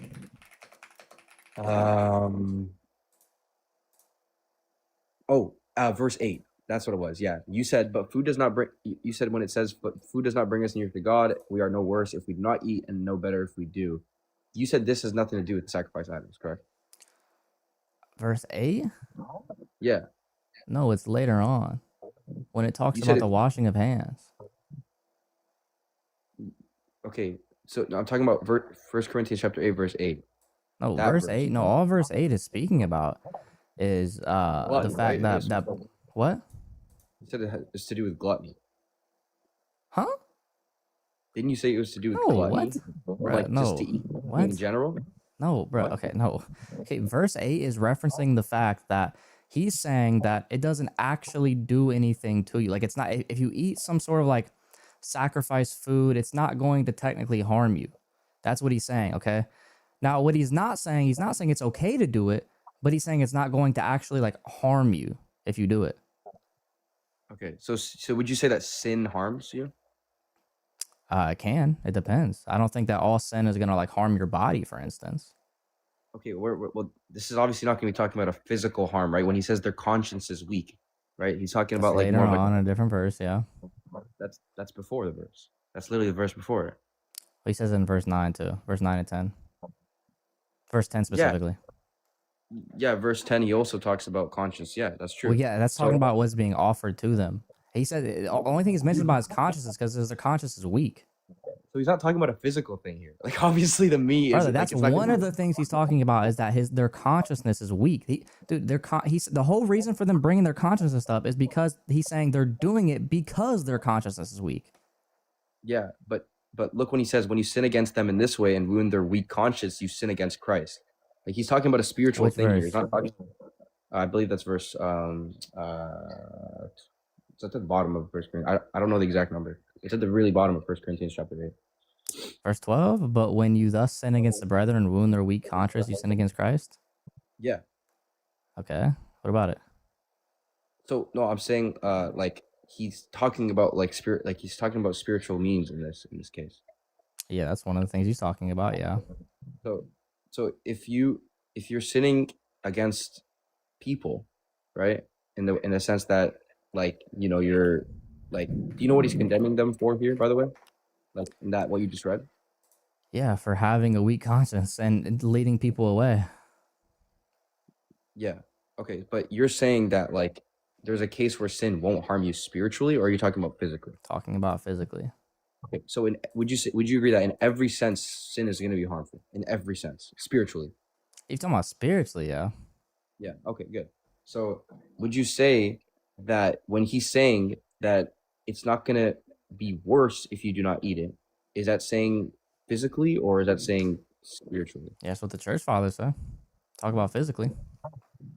So the church fathers take 1 Corinthians chapter 8 as physically? That's what Clement of Alexandria says. What does he say? He talks about how specifically that he talks about your stomach, right? When you eat the food. So we know he's talking physically. I can pull up the quote. He says basically how it's not the food in the belly that is good to be situated. So I can show you where he literally mentions the stomach. So he's clearly talking about physical things. Let me see, Clement of Alexandria. Yeah, he says, the natural use of food is then indifferent. For neither if we eat are we the better. It is said, nor if we eat are we the worse. For it is not the food of the belly that we have heard good to be situated, but he has heard that meat will not commend us. So he's clearly talking about something physical. Okay, so he's not talking about something spiritual? Is that like your claim? That's not. I'm saying that's not the only thing. He's not only speaking about spiritual. I didn't say that. No, that's okay. But like, I thought your claim was that verse 8 is only talking about physical. It's not talking about. No, I don't think it's only physical. I don't think that. I'm saying that physically it doesn't harm you. Spiritually, it can. I have no problem with that. Okay, so you're. But what I'm trying to say is that what Paul's saying, that we are no worse physically or we are no worse spiritually. Yeah, it would be physically. That's what Clement is talking about. So we would be worse spiritually if we were to eat food sacrifice meat, right? Yes. Okay. So then if that's the case, then how come wait, what's the verse? Bro, I forgot the verse, man. It was it's not 1 Corinthians chapter 8. I think it might be Romans. One sec. Hold on.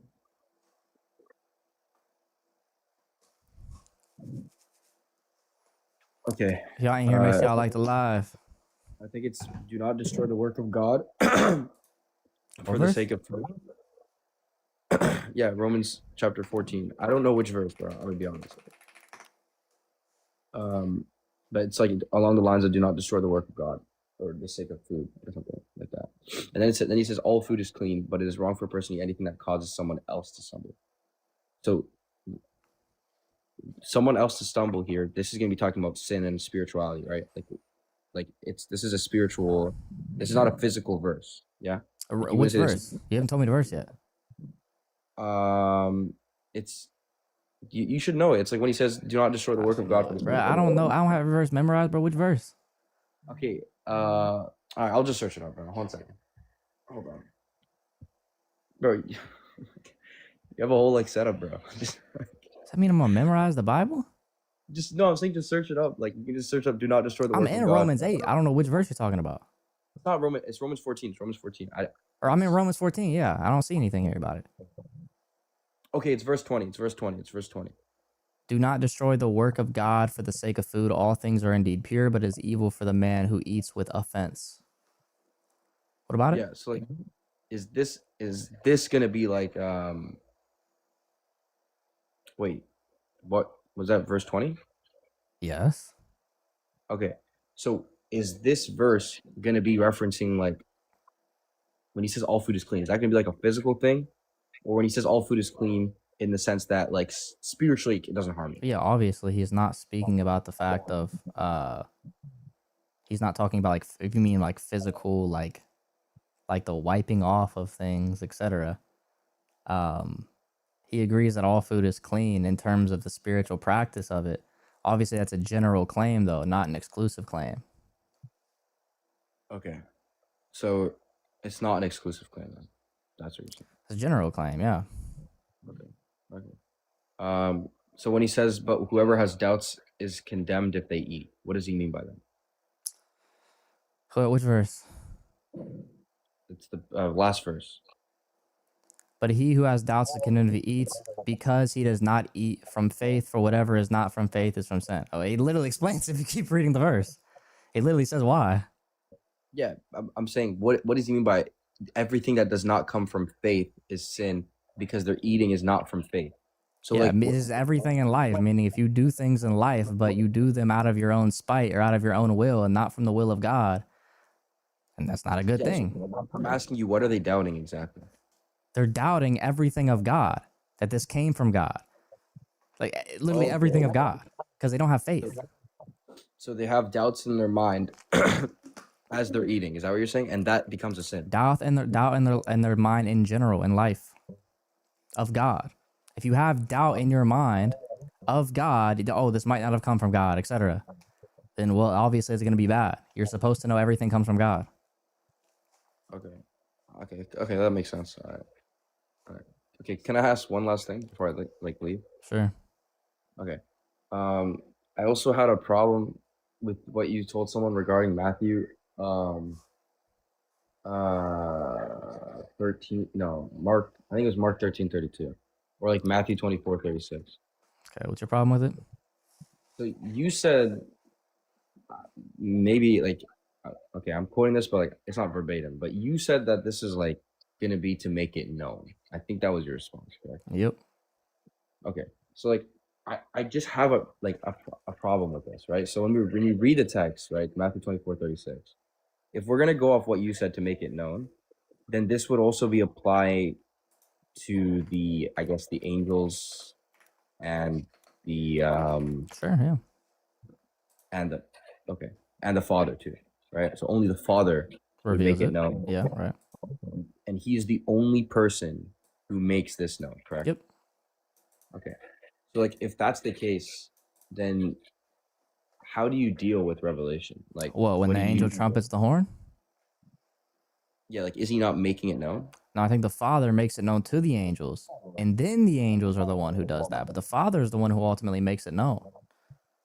So then, but yes or no, the angels are making it known still because they're not the primary cause of making it known. But that's again now you have a different interpretation of 24:36. Brother, if Christ comes back and if Christ comes back and I go in my basement and I tell my friend, like, am I the one that made it known in that sense that he's talking about? No. I see what you're saying. So you're saying that, like, okay, he's the one who initiates the knowledge of it. Yeah, we don't think that there's like, because obviously God is the one who reveals it. That doesn't mean that if I go to my basement and reveal it, when I see Christ descending, that I'm the one. I am the revealer of it. No. Okay, so you're telling me that so Christ does have the knowledge of it, or no? Yes. Because if you read Acts 1, he says that it's simply that the reason why he didn't tell them is because it's not for them to know. And was this knowledge like gained in his humanity, like in the same way that he grew in knowledge? Like, was this one of these things that were added onto his like No, I think like he always had it in his divine nature, but his divine nature communicates it with the human nature. Okay, I mean, I'm gonna be honest. Like, I don't know where in the verse it says the Father gives it to them, though. That's the thing. The Father gives what to them? The knowledge of the hour. Well, considering they would have to, because God knows when he's going to come back, the angels can't read the mind of God, so he'd have to. That's just like a logical progression. Okay, wait, but how do you know it's not the angels just like knowing when it's gonna happen? Just like, because the angels aren't all knowing, they can't read the mind of God. Just because they know something doesn't mean they're all knowing. Okay, how would they know this without God telling them? Okay, perfect. They could have been shown a vision by another angel, like Bro, hypothetically. what? Bro, Wait, you what? hear yourself right now? Okay, but like I'm just saying, like, how do you explain? Bruh, like, no, just bruh, you realize that what you're doing right now is not, no, that doesn't make any sense. Another angel showed him a vision, bro. No, bro. That's not how this works. I just don't know how you read make it known in the context. Like, even in Matthew. Bro, Like, the same way if you read Deuteronomy 13:3, he says oide. But we still say it's make it known because Yahweh says, oh, I've tested you to oide to know whether or not you have loved me. Well, that has nothing to do with knowledge, obviously. God is all knowing. So he's saying, I've tested you to reveal it. okay. Do you think like church, like other than St. Augustine, is there anyone that interprets like this, like make it known, or do they usually? I think Chrysostom does too. You can look at Chrysostom; he probably does. John Chrysostom interprets this as make it known. Is that a statement or a question? It's a question. He might. I'm saying that you could go and look at him. Yeah, that's what I was gonna. Yeah, someone just typed what I was gonna say. I was gonna say like even the context of like especially like Mark too, like the way that they're using these words and the parallels that the stories are giving that Jesus gives have everything to do with knowing it like cognitively. That's what I'm trying to say. No, that's not true. Okay, it has to do with the people knowing it cognitively.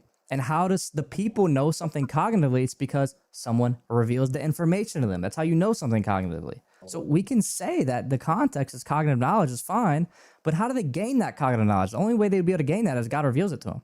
That's the only way. Okay, that's fine. But like, why did God reveal it? Why didn't God reveal it to Christ in that moment? Like, what's the issue with this? If he revealed it to the angels. Why didn't Christ reveal it to the people right there? No, okay, so you're saying that it's the Father's job to make it known, right? Yeah. And no one else makes it known, right? Yeah. But how does, like, what's the point of making it known to Christ if Christ already knows? I don't get that. Or are you talking about making it known just to the people? Yeah, obviously to the people. If Christ already knows. Okay, so would the angels be put in that box of people? The angels might know, they might not. We don't know if they actually have the knowledge of it. Okay, thank you for conceding that. Okay, perfect. So my point is that the angels could know. Like that is a possibility that the angels Yes, the angels could have knowledge of it. What does that have to do with my point? Okay, so I'm saying, where in the verse do you get that the angels like didn't know it before they made it known? Because the angels can't read the mind of God, meaning that God would have to tell them for them to know. God would have to tell them. Okay, so you're telling me any knowledge that me or you get, God is telling us this knowledge. No, I'm saying knowledge of the hour specifically, because it's something that God is specifically going to do. How on earth could you gain the knowledge of something God's going to do without him telling you?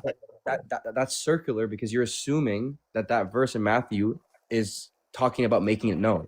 Okay, no, not even just, no, I'm saying if God is going to do something, is there any way you could know that unless he tells you? If God was going to do something, is there any way that you would have known unless he tells you? Yeah, obviously he's going to tell you if he's going to do something. Okay, so the only way that you can know if God is going to do something, he tells you. So in that same way, you would admit then that the angels, the only way that they would be able to know is if God reveals it to them, right? The only way that these angels would know is that God revealed. No, I'm saying that there's another way that they could know. How? That's my point. How? You just said nobody can know the works of God unless he tells you. So how? No, well, it doesn't have to be God directly telling you. That's So my who point. else will tell them?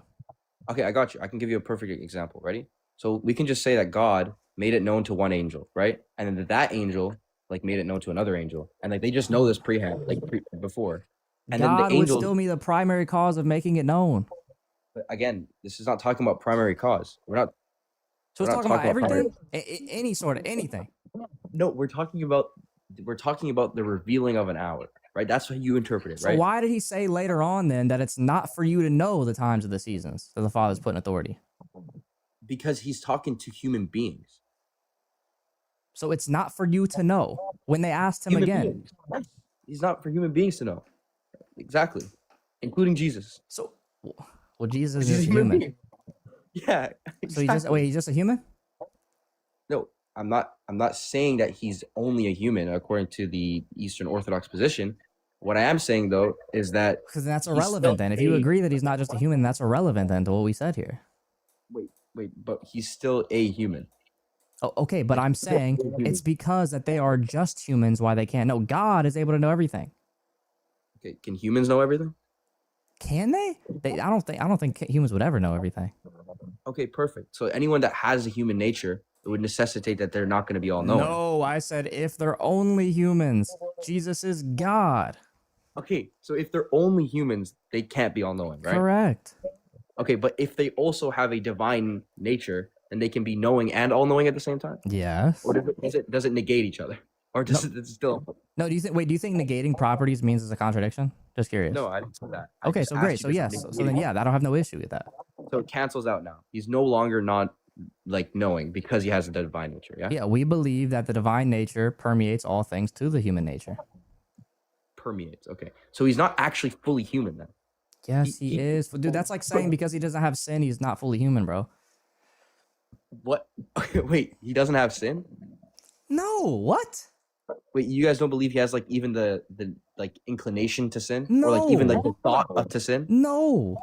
So like he wasn't truly tempted then. No, he didn't have inner temptation. No, he only had outward temptation.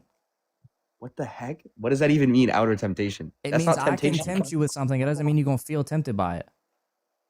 Then that's not temptation because you're not tempted. Brother, there's a difference between trying to tempt somebody outwardly and them feeling tempted by what you said. Okay. So what? For example, if I tempt you and say, I got some boys over here and they want to kiss you, you feel tempted? Okay, wait. So hold on. When the devil you feel says tempted by that?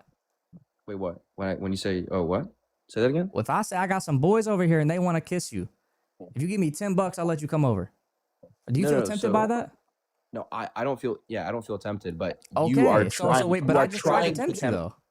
Perfect. You're trying to tempt me, but you didn't tempt me. That's the whole point. Okay, so Jesus, they tried to tempt Jesus. He was never inwardly tempted though. They tried to tempt Jesus, but he didn't get tempted, right? Yeah, he was never inwardly tempted. Okay, so hold on. When it says when tempted, no one should say God is tempting me, for God cannot be tempted by evil, nor does he tempt anyone. What does that mean? Yeah, it means he's never inwardly tempted. Is that okay? Perfect. So God is not internally tempted, but we can still tempt God technically. Outwardly, yes.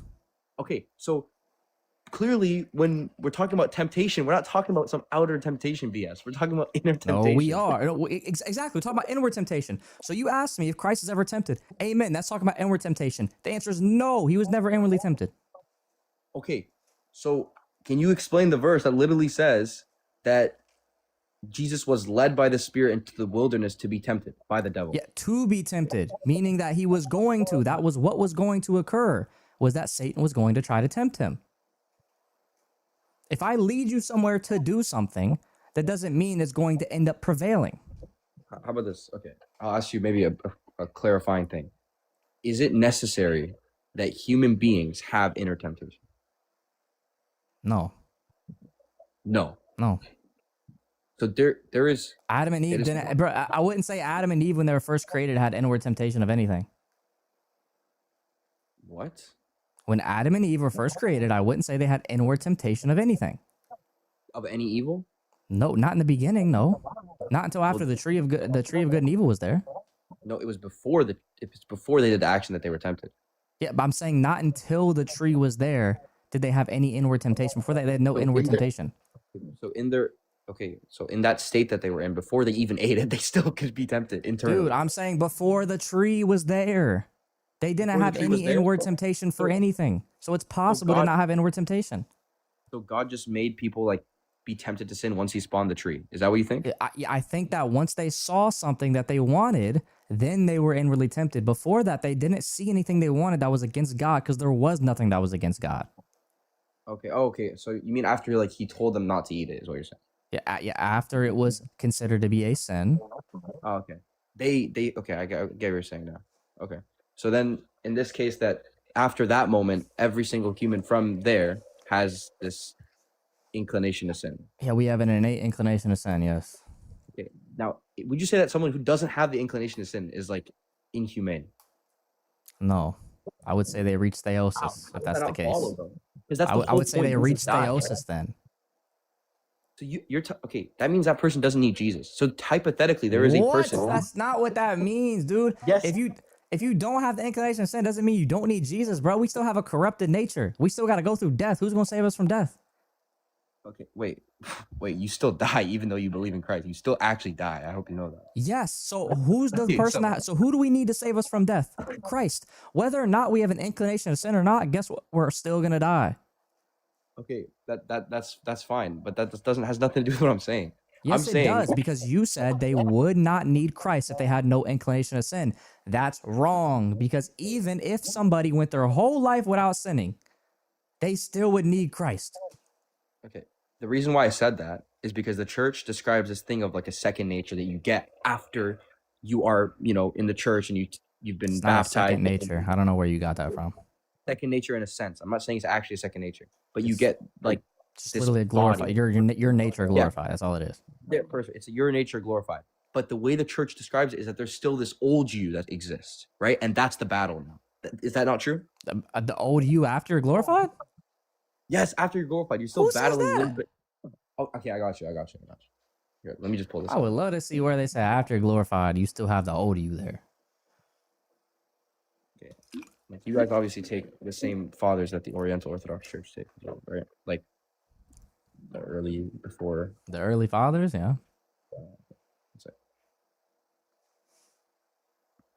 One sec. Let's find this quote. I think it's in St. Justin. No, not St. Justin.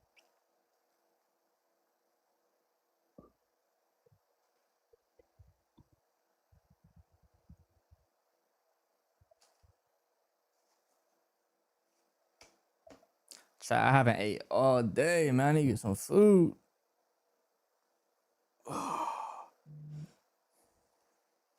Okay. I think it's Augustine, but okay, we're at. I think it's in his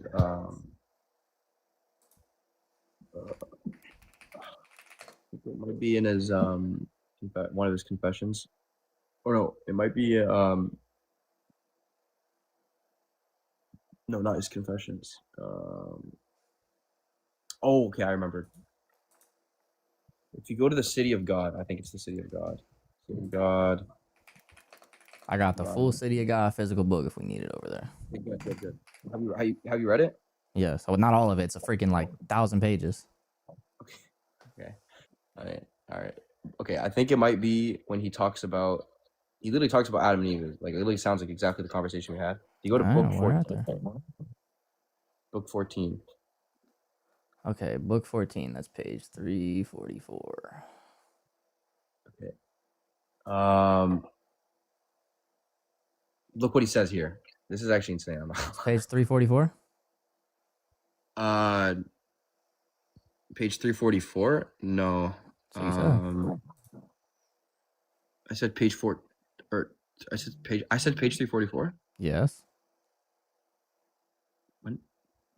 I thought I said chapter 14. That's page 344.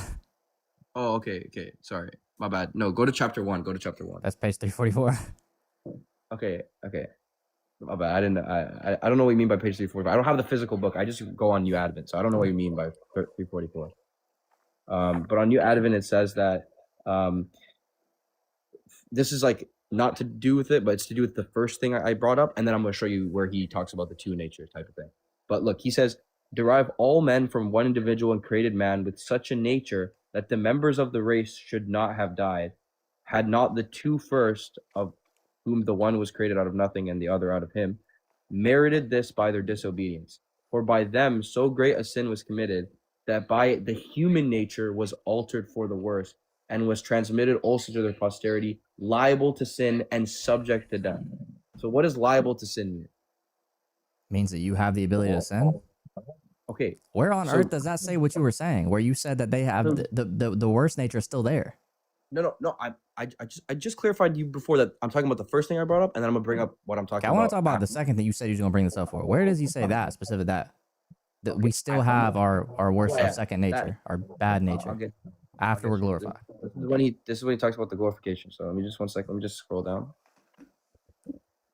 Okay. 1 sec.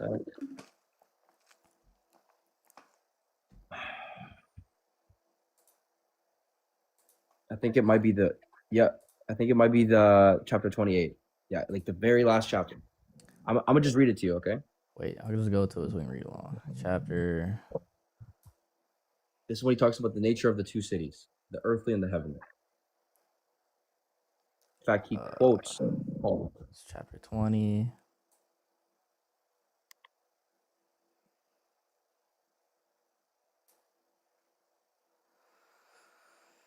Chapter 28, which section? Chapter 28. Just really, I mean, on New Advent, I only see like a small amount of writing. I'm not gonna lie. So I don't know if this is like a summary. Like I can show you what I'm looking at, but it's at the really bottom of.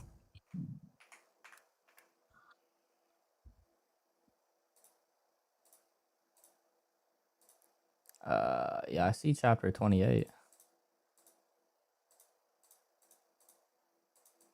Okay, and remember, I said that it's two natures in a sense. Yeah, and you said that you have still have the inclinations of the previous nature after you're glorified. Yes. That's what I'm trying to see. Which Saint Augustine calls the self. Yes. Saint Augustine calls it what? He calls it the self. The cell? The self. I'm just gonna go on love the of back stuff. so I can see which part Can you're on. I just read it to you? What he says. Sure, go ahead. So accordingly, two cities have been formed by two loves. He says the earthly by the love of self, even to the contempt of God. So that literally proves that there's like still existing, even though the heavenly by the love of God, even to the contempt of self. The former, in a word, glories in itself. The latter in the Lord, for the one seeks glory from men, but the greatest glory of the other is God, the witness of conscience. The one lifts up its head in its own glory. The other says to its God, you are my glory and the lifter up of mine head. In the one, the princes and the nations it subdues and ruled by the love of ruling. In the other, the princes and the subjects serve one another in love, the latter obeying, while the former take thought for all. The one delights in its own strength, represented in the persons of its rulers. The other says to his God, I will love you, O Lord, my strength. Right? So, obviously... What does that say what you said? What do you mean? Where does that say after we're glorified that we're still going to be looking towards our previous nature? If there's someone that's going to be saying, I will love you, O Lord, my strength, and there's going to be people who lift up their head and, say, you are my glory and the lifter up of my head, right? Where is this after we're glorified, dude? Well, obviously, this is going to be regarding someone who has the Holy Spirit, right? What, you think we're glorified and we have the Holy Spirit? Well, you get that. That's the whole point I'm trying to make. What? Well, I think you maybe misunderstood me. Do you think I'm talking about after we unalive or before we unalive? When do we receive glory? According to the church fathers, when are we glorified? You're glorified when you resurrect, no? Oh, okay. So you said when we're glorified, we still look at the previous nature. So are we glorified here in Augustine? Do you not receive the glory? Do you not receive the glory nature beforehand? No, we're not. No, our nature is not glorified till resurrection. No. I'm not saying that you have it, but do you not have like some type of like for example, there's like a side of you that you've been given because you get a new nature in the baptism. No. We get a Wait, new nature about what? No, we is that don't. wrong? I thought it was man became God, so man, or God became man, so man can become like God. That's And then theosis. That's after death. okay, but isn't theosis like a continual thing in Earth? Yeah, you don't reach it at Earth. Okay, so you're telling me that there's not technically like a second nature that you're battling with? No. Okay, I mean, I'm not gonna lie, I don't know where I read this, bro, but I know that there's a church father that talks about it. No, they don't, bro. Okay, listen, bro, I'm gonna give you a follow. I'll bring it to you because Okay, bro. this is what I was taught when I was Christian. All right, just let me know, man. All right, peace out, bro. Oh, Lord have mercy. Okay. Mason went to the super chat asking for a friend. Why is it filioque wrong? Because the church fathers didn't teach it. And if you look at the Council of Florence, it clearly wasn't an ecumenical council. So I would look into the Council of Florence. And then Mason with the 5 feels you get a membership. Appreciate you, Mason. God bless you, bro. And God bless you too, Eric. Appreciate you for the 5 feels you get the memberships as well. We can move this up to... Wait, what are we at now? We're at 20, right? Isn't it? We're at 20, I think. Because the other ones, yeah, I don't know. I think we're at 20. 20 gifted memberships. W, man. Appreciate y'all, though, GOAT. Appreciate y'all, man. God bless y'all. And then Michael Hendricks with $5 super chat. Appreciate you, Michael. God bless you, man. God bless you, brother. Appreciate that. Appreciate it. All right, let's see what we got, man.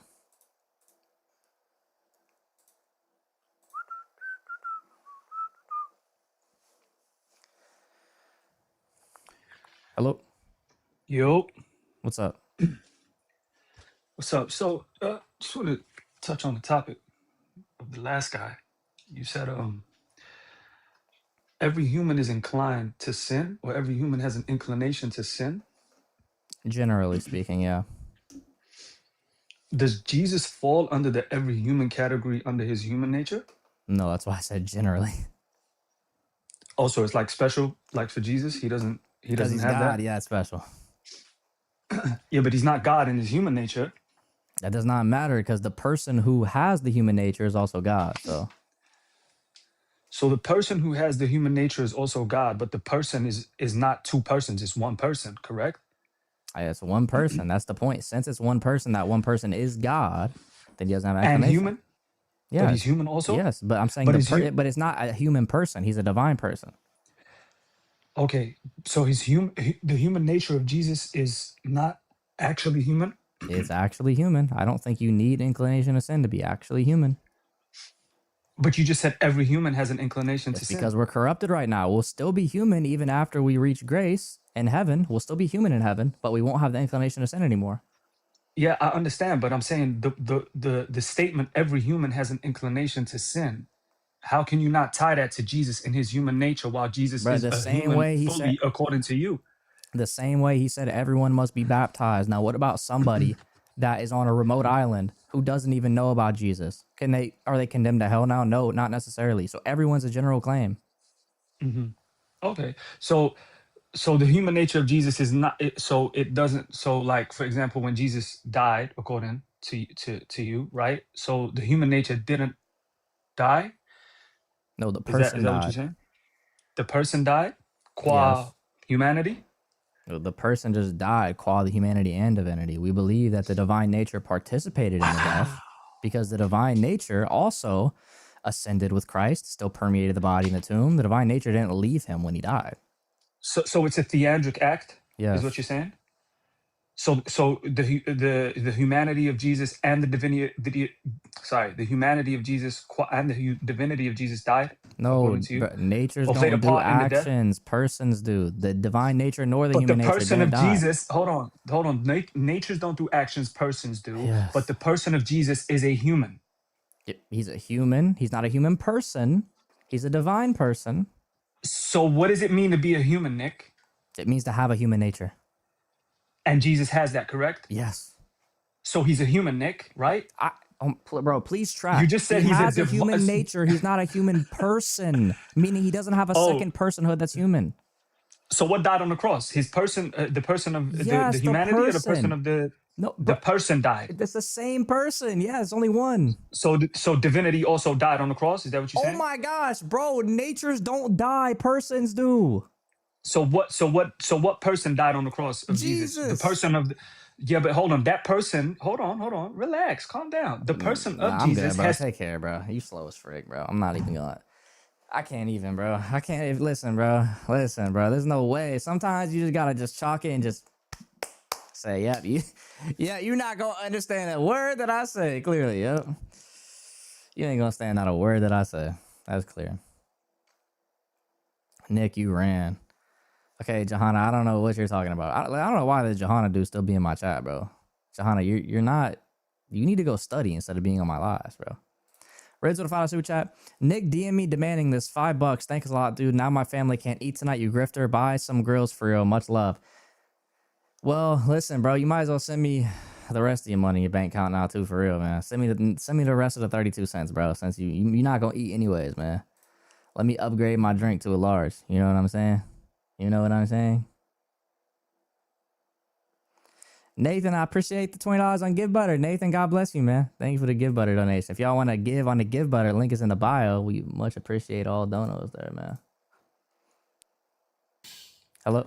Hello. Also, we need one more person to join the Patreon. I just posted an early access post today. Someone go join the Patreon. What's up? What's up, bro? How are you? I'm good. What's going on? I'm good. Look, I'm gonna talk very slowly so you can track and keep up with me, okay? I don't want you to, change the topic. I don't want you to ask me about semantics, please. Just try to track. Okay. I have a premise for you. Is that a genuine agent is an entity that is subject of its own acts. Will you agree or disagree? An agent is an entity that's subject to his own acts? What do you mean subject to your own acts? Yes, subject of its own acts. That are subjects of their own acts? Yes. Sure. Okay, you agree with that? Perfect. Now, genuine subjects of action, they're individuated by their wills. You know what that means? Meaning that to be a different subject, you have to have a different will? Perfect. You're tracking perfectly. That's good. Yeah, I would say that nature individuates nature, not person. So I disagree. What do you mean individuates nature? I'm going to give you an example. I think If having me a and my different friend, will individuates two natures, not two wills, or not two persons. Are you sure? Yeah, I'm sure. Okay, if me and my friend are both holding a hammer, and he wants to lift it up and I want to keep it on the floor, is that not two wills? Yes, that is. Are we two different natures? You have different particular instantiations of the nature, yeah. No, are we two different natures? Yeah, your guys' nature isn't absolutely identical. But are we two different natures or are we two different persons? Do you think you and your friend have an absolutely identical nature? No, I'm talking in the general sense. Okay, so great. So you guys don't have absolutely identical nature, so no. So you agree, you think that will is part of your nature? Yep. Correct. Okay, so in the Trinity, is there 3 centers of consciousness? No, there's one mind. One mind, so one will. Yep. Okay, perfect. So what makes them 3 distinct individuations? Their relation to one another is why they're 3 distinct persons. Yes, 3 distinct persons, but one will. Yep, so I just told you the difference is the relation. So, okay, in the incarnation of Jesus, the will came through one center of consciousness, right? Through one mind, yeah. Yeah, I'm going to call it center of consciousness. One center of consciousness chose Jesus to get incarnated, correct? Yeah, one person with a mind chose that, yeah. Okay. One person with perfect. One person with the mind. Who's the person with the mind? The Father is one of the 3 persons with the mind. Perfect. So that means Jesus doesn't have a mind. What? How does that mean? I said he's one of the persons with the mind. I say he's the only one. So Jesus has his mind. Yes. And the mind has a will. The nature, yeah, comes from the nature, yeah. Okay, the mind of Jesus has a will. His nature does. Okay, but the mind of Jesus has a will. Yes, I understand his nature does, but his mind. Okay, perfect. So that does that not make 2 wills? Because of the mind of the Father and the mind of Jesus has a will. It's the same mind, dude. I just said they have one mind. Perfect. Okay, it's the same mind. Perfect. So you would disagree that agents or subjects are separated by their by their wills. You would disagree? Considering that's what I said 5 minutes ago, yeah. I don't think I've changed my position in 5 minutes. Okay, perfect, nice. So, one will is modalism. Prove it. What do you mean prove it? Define modalism. Modalism means the Father, Son, and Holy Spirit are the same person. The same person, okay. And you disagreed, or that wills can be used to make distinctions, correct? Between personhood, yeah. You disagree. Wills can't be used to make distinctions, right? Not between personhood, between nature.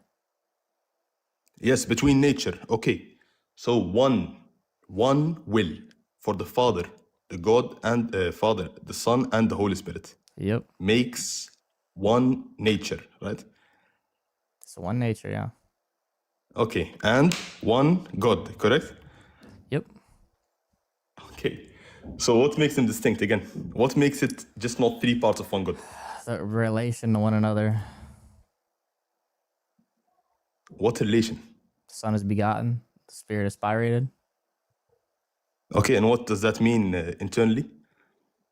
It means that they come forth from him. Okay, how do we know that the Son is just not an attribute of God? Because he is distinct from him in personhood. Well, what does that mean? You said the will is the same. Why do I care about that he if can it's participate in actions in distinct ways? Yeah, he can participate, but the will is the same. Yes. So what about it? If the will is the same, that means that Jesus is just part of God on earth, correct? No. God doesn't have parts. So Jesus has his own will? Oh my, he has the same will as the Father, dude. Bro, do you hear yourself? Do you hear yourself, bro, Nick? Take care. You're not tracking that. I mean, it's like pretty much once his argument went off script, pretty much he had no clue where to go. Every time he said perfect, he was like, "Oh, let me think. I gotta go a different way, man. This ain't working the way I thought it would. This ain't working the way I thought it would." Yo, my boy Eric with the 20 fearless true get the memberships. W Eric, man. W man. He helped us reach our goal. We are now all the way to our goal of 40. If you got one for my man, say thank you, bro. God bless you, Eric. Thank you for keeping the channel running, bro. Thank you to everyone else who donated. Appreciate y'all. Also, thank y'all for the gifts on TikTok as well. But heck yeah, bro. All right, we'll take up the next guys. God bless you, Eric. Thank you, bro. Appreciate that big time. All right, let's see. 40 memberships and I still ain't got one. It'd be like that. Okay, perfect. He's not Cora. That's funny. Person's not connecting.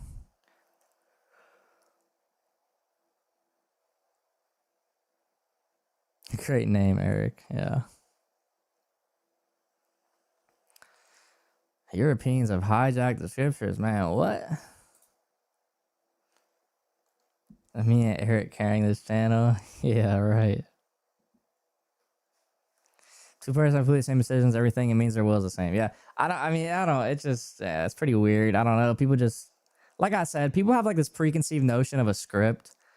And once they, deviate from that script, it's cooked.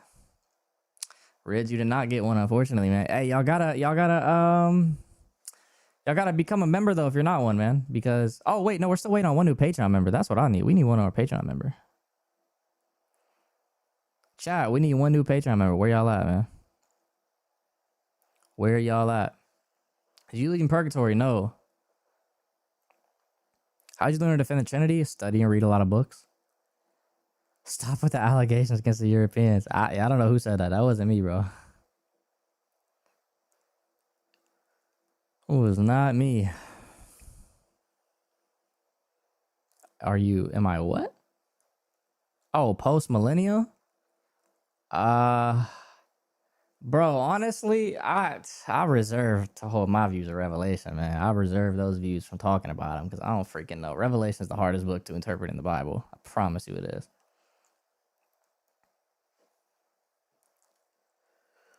So I reserve my views. That junk is crazy, bro. I'm telling you. Revelation is insane. I always forget which one I am. Like, basically, I believe that what's going to happen is Judgment day will come, Christ will come back, and everyone will be raised to judgment. So that's what I believe. I forget what it's called. What is that called? Wait, what is that called? Is that postmillennialism? That might be.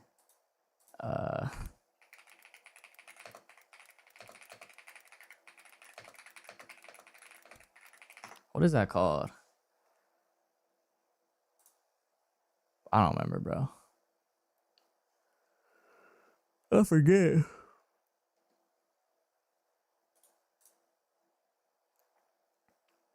Who wrote Revelation? Revelation, who said it? Was it Jesus? John wrote Revelation, but yeah, Jesus is the one who gave him the understanding of it and whatnot. Premillennial? I'm definitely not premillennial. Premillennial means that you believe that it already happened.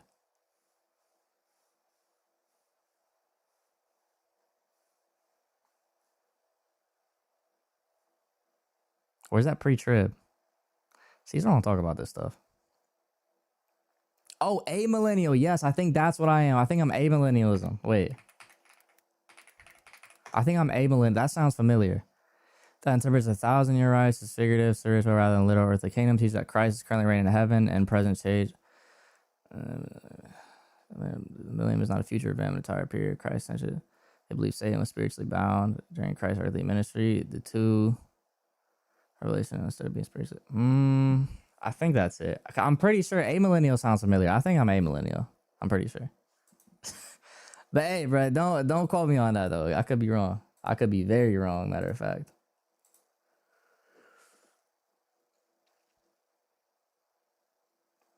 Swerve, first and foremost, it's a great honor. I'm a huge fan. Subscribe to all your channels and watch all of your work intently. Sweet. But I do have a question about Islam that I notice you guys, you apologists, don't necessarily address. And I would like some, I don't know, clarity about that. Okay. Okay, so the thing that I notice is that obviously when the apologists are engaging with Islam or, you know, Dawa bros or whatever the case may be, it's usually about the age of Aisha or, you know, the fact that God is not relational in Islam and things of that nature. But all I did was I simply opened up the Quran and it took me to chapter 40, verse 65. Are you familiar with that? Not off the top of my head. Yeah, so pretty much the whole Quran is permeated with certain kinds of language. It's like, you know, obviously, given the fact that, you know, Allah is the author of the Quran and he's the one that is responsible and these are his words that is in there and he's pretty much addressing all of humanity.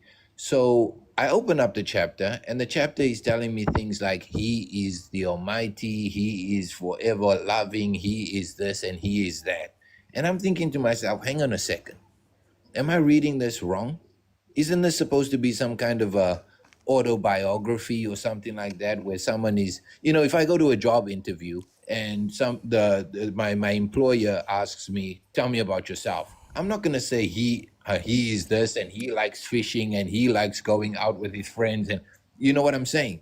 It's usually, I like doing this and I like I'm doing sorry, that. what is your question so I can understand? This language that, yeah, the question that I'm saying is that it seems to me that apologists are missing a very crucial thing when they are examining Islam. And this is that it appears to me that in the Quran, it's not Allah that speaks directly about himself, but it's somebody else that is speaking about Allah, right? When they say he is this and he is that, he's almighty, he's merciful, he is whatever the case may be. Now, in Christianity, obviously, you usually have like a prophet, you know, in the Psalms, I'm sorry, bro. I don't David, that understand is what your referring question to is, though. God. Just to like to be clear, what is your question to me that I can help with? Okay, the question to you is, you are a Christian apologist, correct? Yeah. And you debate Muslims a lot of the time. Yeah. So why don't you ever address the fact that in the Quran, it seems to me that there is somebody that is writing on behalf of Allah, when the Muslim will tell us that this is Allah's words directly? I just have better arguments than that. I like better, to be honest. But don't you think that that is a good enough argument in terms of if we can demonstrate that the Quran that you say is authored and directed by Allah Himself very clearly appears that somebody else is writing on behalf? We have to ask the question, who is this person? Right? Yeah, man. Maybe ask them, bro. Because Let if me know you what they can say, prove man. that Allah is not the author of the Quran, then that's game over, right? Yeah, I mean, hey, ask them, man. Let me know what they say, bro. I appreciate you letting us know, man. Thank you for coming up, dude. All right, Nick, take it easy, man. All right, bro. Take care, man. All right. Gustav, hello. All right, how are you doing? I'm good. What's going on? Good, good. So, I can have a very kind of focused argument on one verse of the Bible, if that's okay. Yeah. All right. So the verse I want to bring up is Isaiah 45:5. Okay, what about it? That it just proves that there is no Trinity. Okay, That's how? the claim I'm making. All right. So how? So it's saying, I am Yahweh, and there is none else. Beside me, there is no God. So I'm trying to understand from a Trinitarian perspective, how do you read this verse and still believe in the Trinity? There's no other God besides God. We believe the Father, Son, and Holy Spirit are one God, so we don't have any issue with that.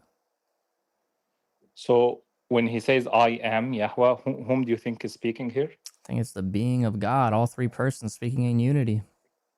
Okay. So I and am are no longer personal pronouns? No, they're personal, but personal attached to the being because there's only one being. But three persons, right? Yes, but they're one being. So alone is referring to the fact there's only one being. So when they say I am, you're saying here the three are talking together? Yeah, in unity, yes. In unity. But why they are not saying we are? Because they're still one being.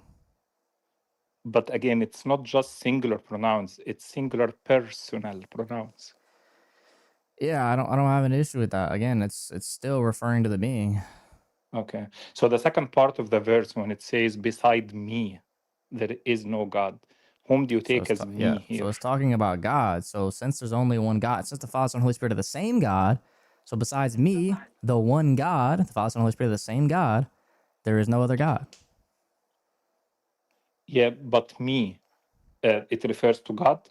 Yeah, because to the he says, nature, besides basically? me, You're there is saying no me refers God. to the nature? So he's clearly referring to Godhood there, because besides me, God, there's no other God. And the Father, Son, and Holy Spirit are one God.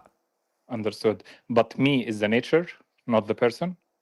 Beside me, there is no God. Me here is the nature? Yeah, me is going to refer to the being. Being or nature, Him I as a think these being. are like... Yeah, him as a being. Any one of these words can be used, right? So me is not a... So, but you guys taught us that the persons are the answer to who? The nature is the answer to what? Yes. Me is an answer to who? And So, God is a reference to nature. So when he says, besides me, there's no God, he's referencing the fact that there's only one God, only one nature, only one being. I'm talking about me here, not about God. I understand that you understand that God is a nature, but I'm talking about me. Who's me? Me is God. Yeah, like, is it a person or the nature of God? It can be any of it. You could say it's the persons, one person, you could say anything. So let's just say it's one person. Let's say it's Jesus saying, besides me, there is no God. That's fine. So besides Jesus, there is no God. That's not an issue, though, because the Father isn't a different God than Jesus. But if Jesus is saying, beside me, there is no God, he's very clearly, in any grammatical sense, excluding the Father from being God. Not if the Father is the same God as him. No, they have to be the same person. No, they don't. Says who? Because me is a personal pronoun. Dude, that's he's the not part saying. that He you didn't keep say neglecting. besides me, there's no other person. He said besides me, there's no other God. God is going to be referencing the nature. Yeah, but me is a person. Yeah, right? So besides me, there's no other God, meaning no other being. Because God, again, is referring to the nature. You're adding. Let's read it for Is what God it referring to being, or is it referring to personhood? Well, that these definitions only came from you guys. So I'm asking you, according to the text, according to the context of the verse, is God referring to being or personhood? Person and being are numerically the same. So for me, What? the verse is very clear. They're the same? For you, okay, it's wait, not, because you believe in a Trinity. Well, okay, so how do you I'm trying define to a being then? understand. How do you define a being then? No, you're trying to change the topic. So I'm I not. want You to said, say dude, we're asking how we define. You said you define them the same. So I'm saying, well, how do you define a being? I'm saying they are numerically the same. Okay, Numerically so the same. how do you define being? Again, I don't want to change the topic. Okay, so you don't want to actually have a conversation, bro. Take care. Yeah. I sit there and say, oh, he's talking about being. Well, actually, I disagree. Being and person are numerically identical. But then you don't want to talk about what that means for them to be numerically identical. Okay, sure. Sure, buddy. Sure, man. Whatever you say, brother. Hello? Yo, what's up, Nick? What's going on? Nothing, man. I just had a quick question. I'm Christian, love the channel, by the way. I just have a quick question. So I want to get into like metaphysics, understanding like morality, objective, subjective stuff like that, and like the Bible and the canon of it, how it was put together, things of that nature. Like, what books, teachers, or like videos would you like recommend to learn about that? I recommend books. There's a good book called Metaphysics Commentary by Rutledge Standard. That's a good one. Yeah, I'd recommend that. Okay. Also, you can join my Patreon for real. I do talks on there, man. Oh yeah. Shameless plug right there. Yeah. Shameless as hell, matter of fact.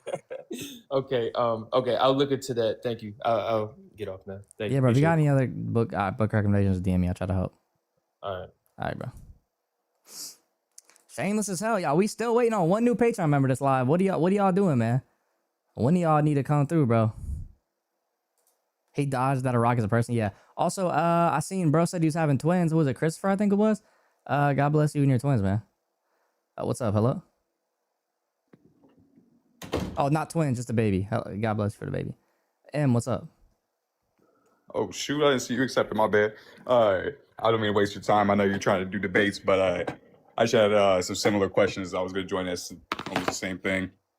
Sure. But you ended up answering that. My bad. But I had another question. What do you think about, do you think we're in the end times? I think only God knows. Yeah. Well, then shoot, that's the one question I had. Man. Yeah, we don't know, bro. There's no like, you could say maybe we are. Like the signs seem like they might be, but like also the signs seem they might be a few hundred years ago too. So. Yeah, I know what you mean. Yeah, I was just, in my opinion, I found you, and you seem pretty wise to me. You seem like you know what you're talking about. So figured I'd try to give it a shot. So you can the wisest people will admit they don't know things. That's one of the things you should admit you don't know, is when the time is coming. Hey, that's valid. God bless, my friend. Keep doing your thing. God bless you, bro. All right, y'all. With that being said, man, we're going to go ahead and end off the live. I appreciate all y'all coming in, man. Appreciate y'all. We'll be live again on Thursday. You guys know the drillium. God bless y'all. Appreciate y'all for all hopping on, man. But listen, one of y'all still, I'm in the live. One of y'all need to join my Patreon, man. None of y'all join my Patreon. Y'all slacking. We used to get one new Patreon member per live. So whoever joined the Patreon, just know I appreciate you. If you join after I end the live, just know I'm saying thank you ahead of time. Also, we just posted an early access post on there today. When is the next member live? Definitely by this weekend. For sure. Definitely by this weekend for sure. So, yeah, man, we'll do that for sure. So, appreciate y'all for coming on, man. God bless you guys. I pray that you guys have a great rest of your day. I'm gonna go get some food. I'm hungry, dude. I haven't ate all day. So, God bless y'all. Thank y'all very much. If y'all want to donate to the Give Butter link in chat. We appreciate all donations. Help out the ministry. God bless you guys. I will see y'all next time.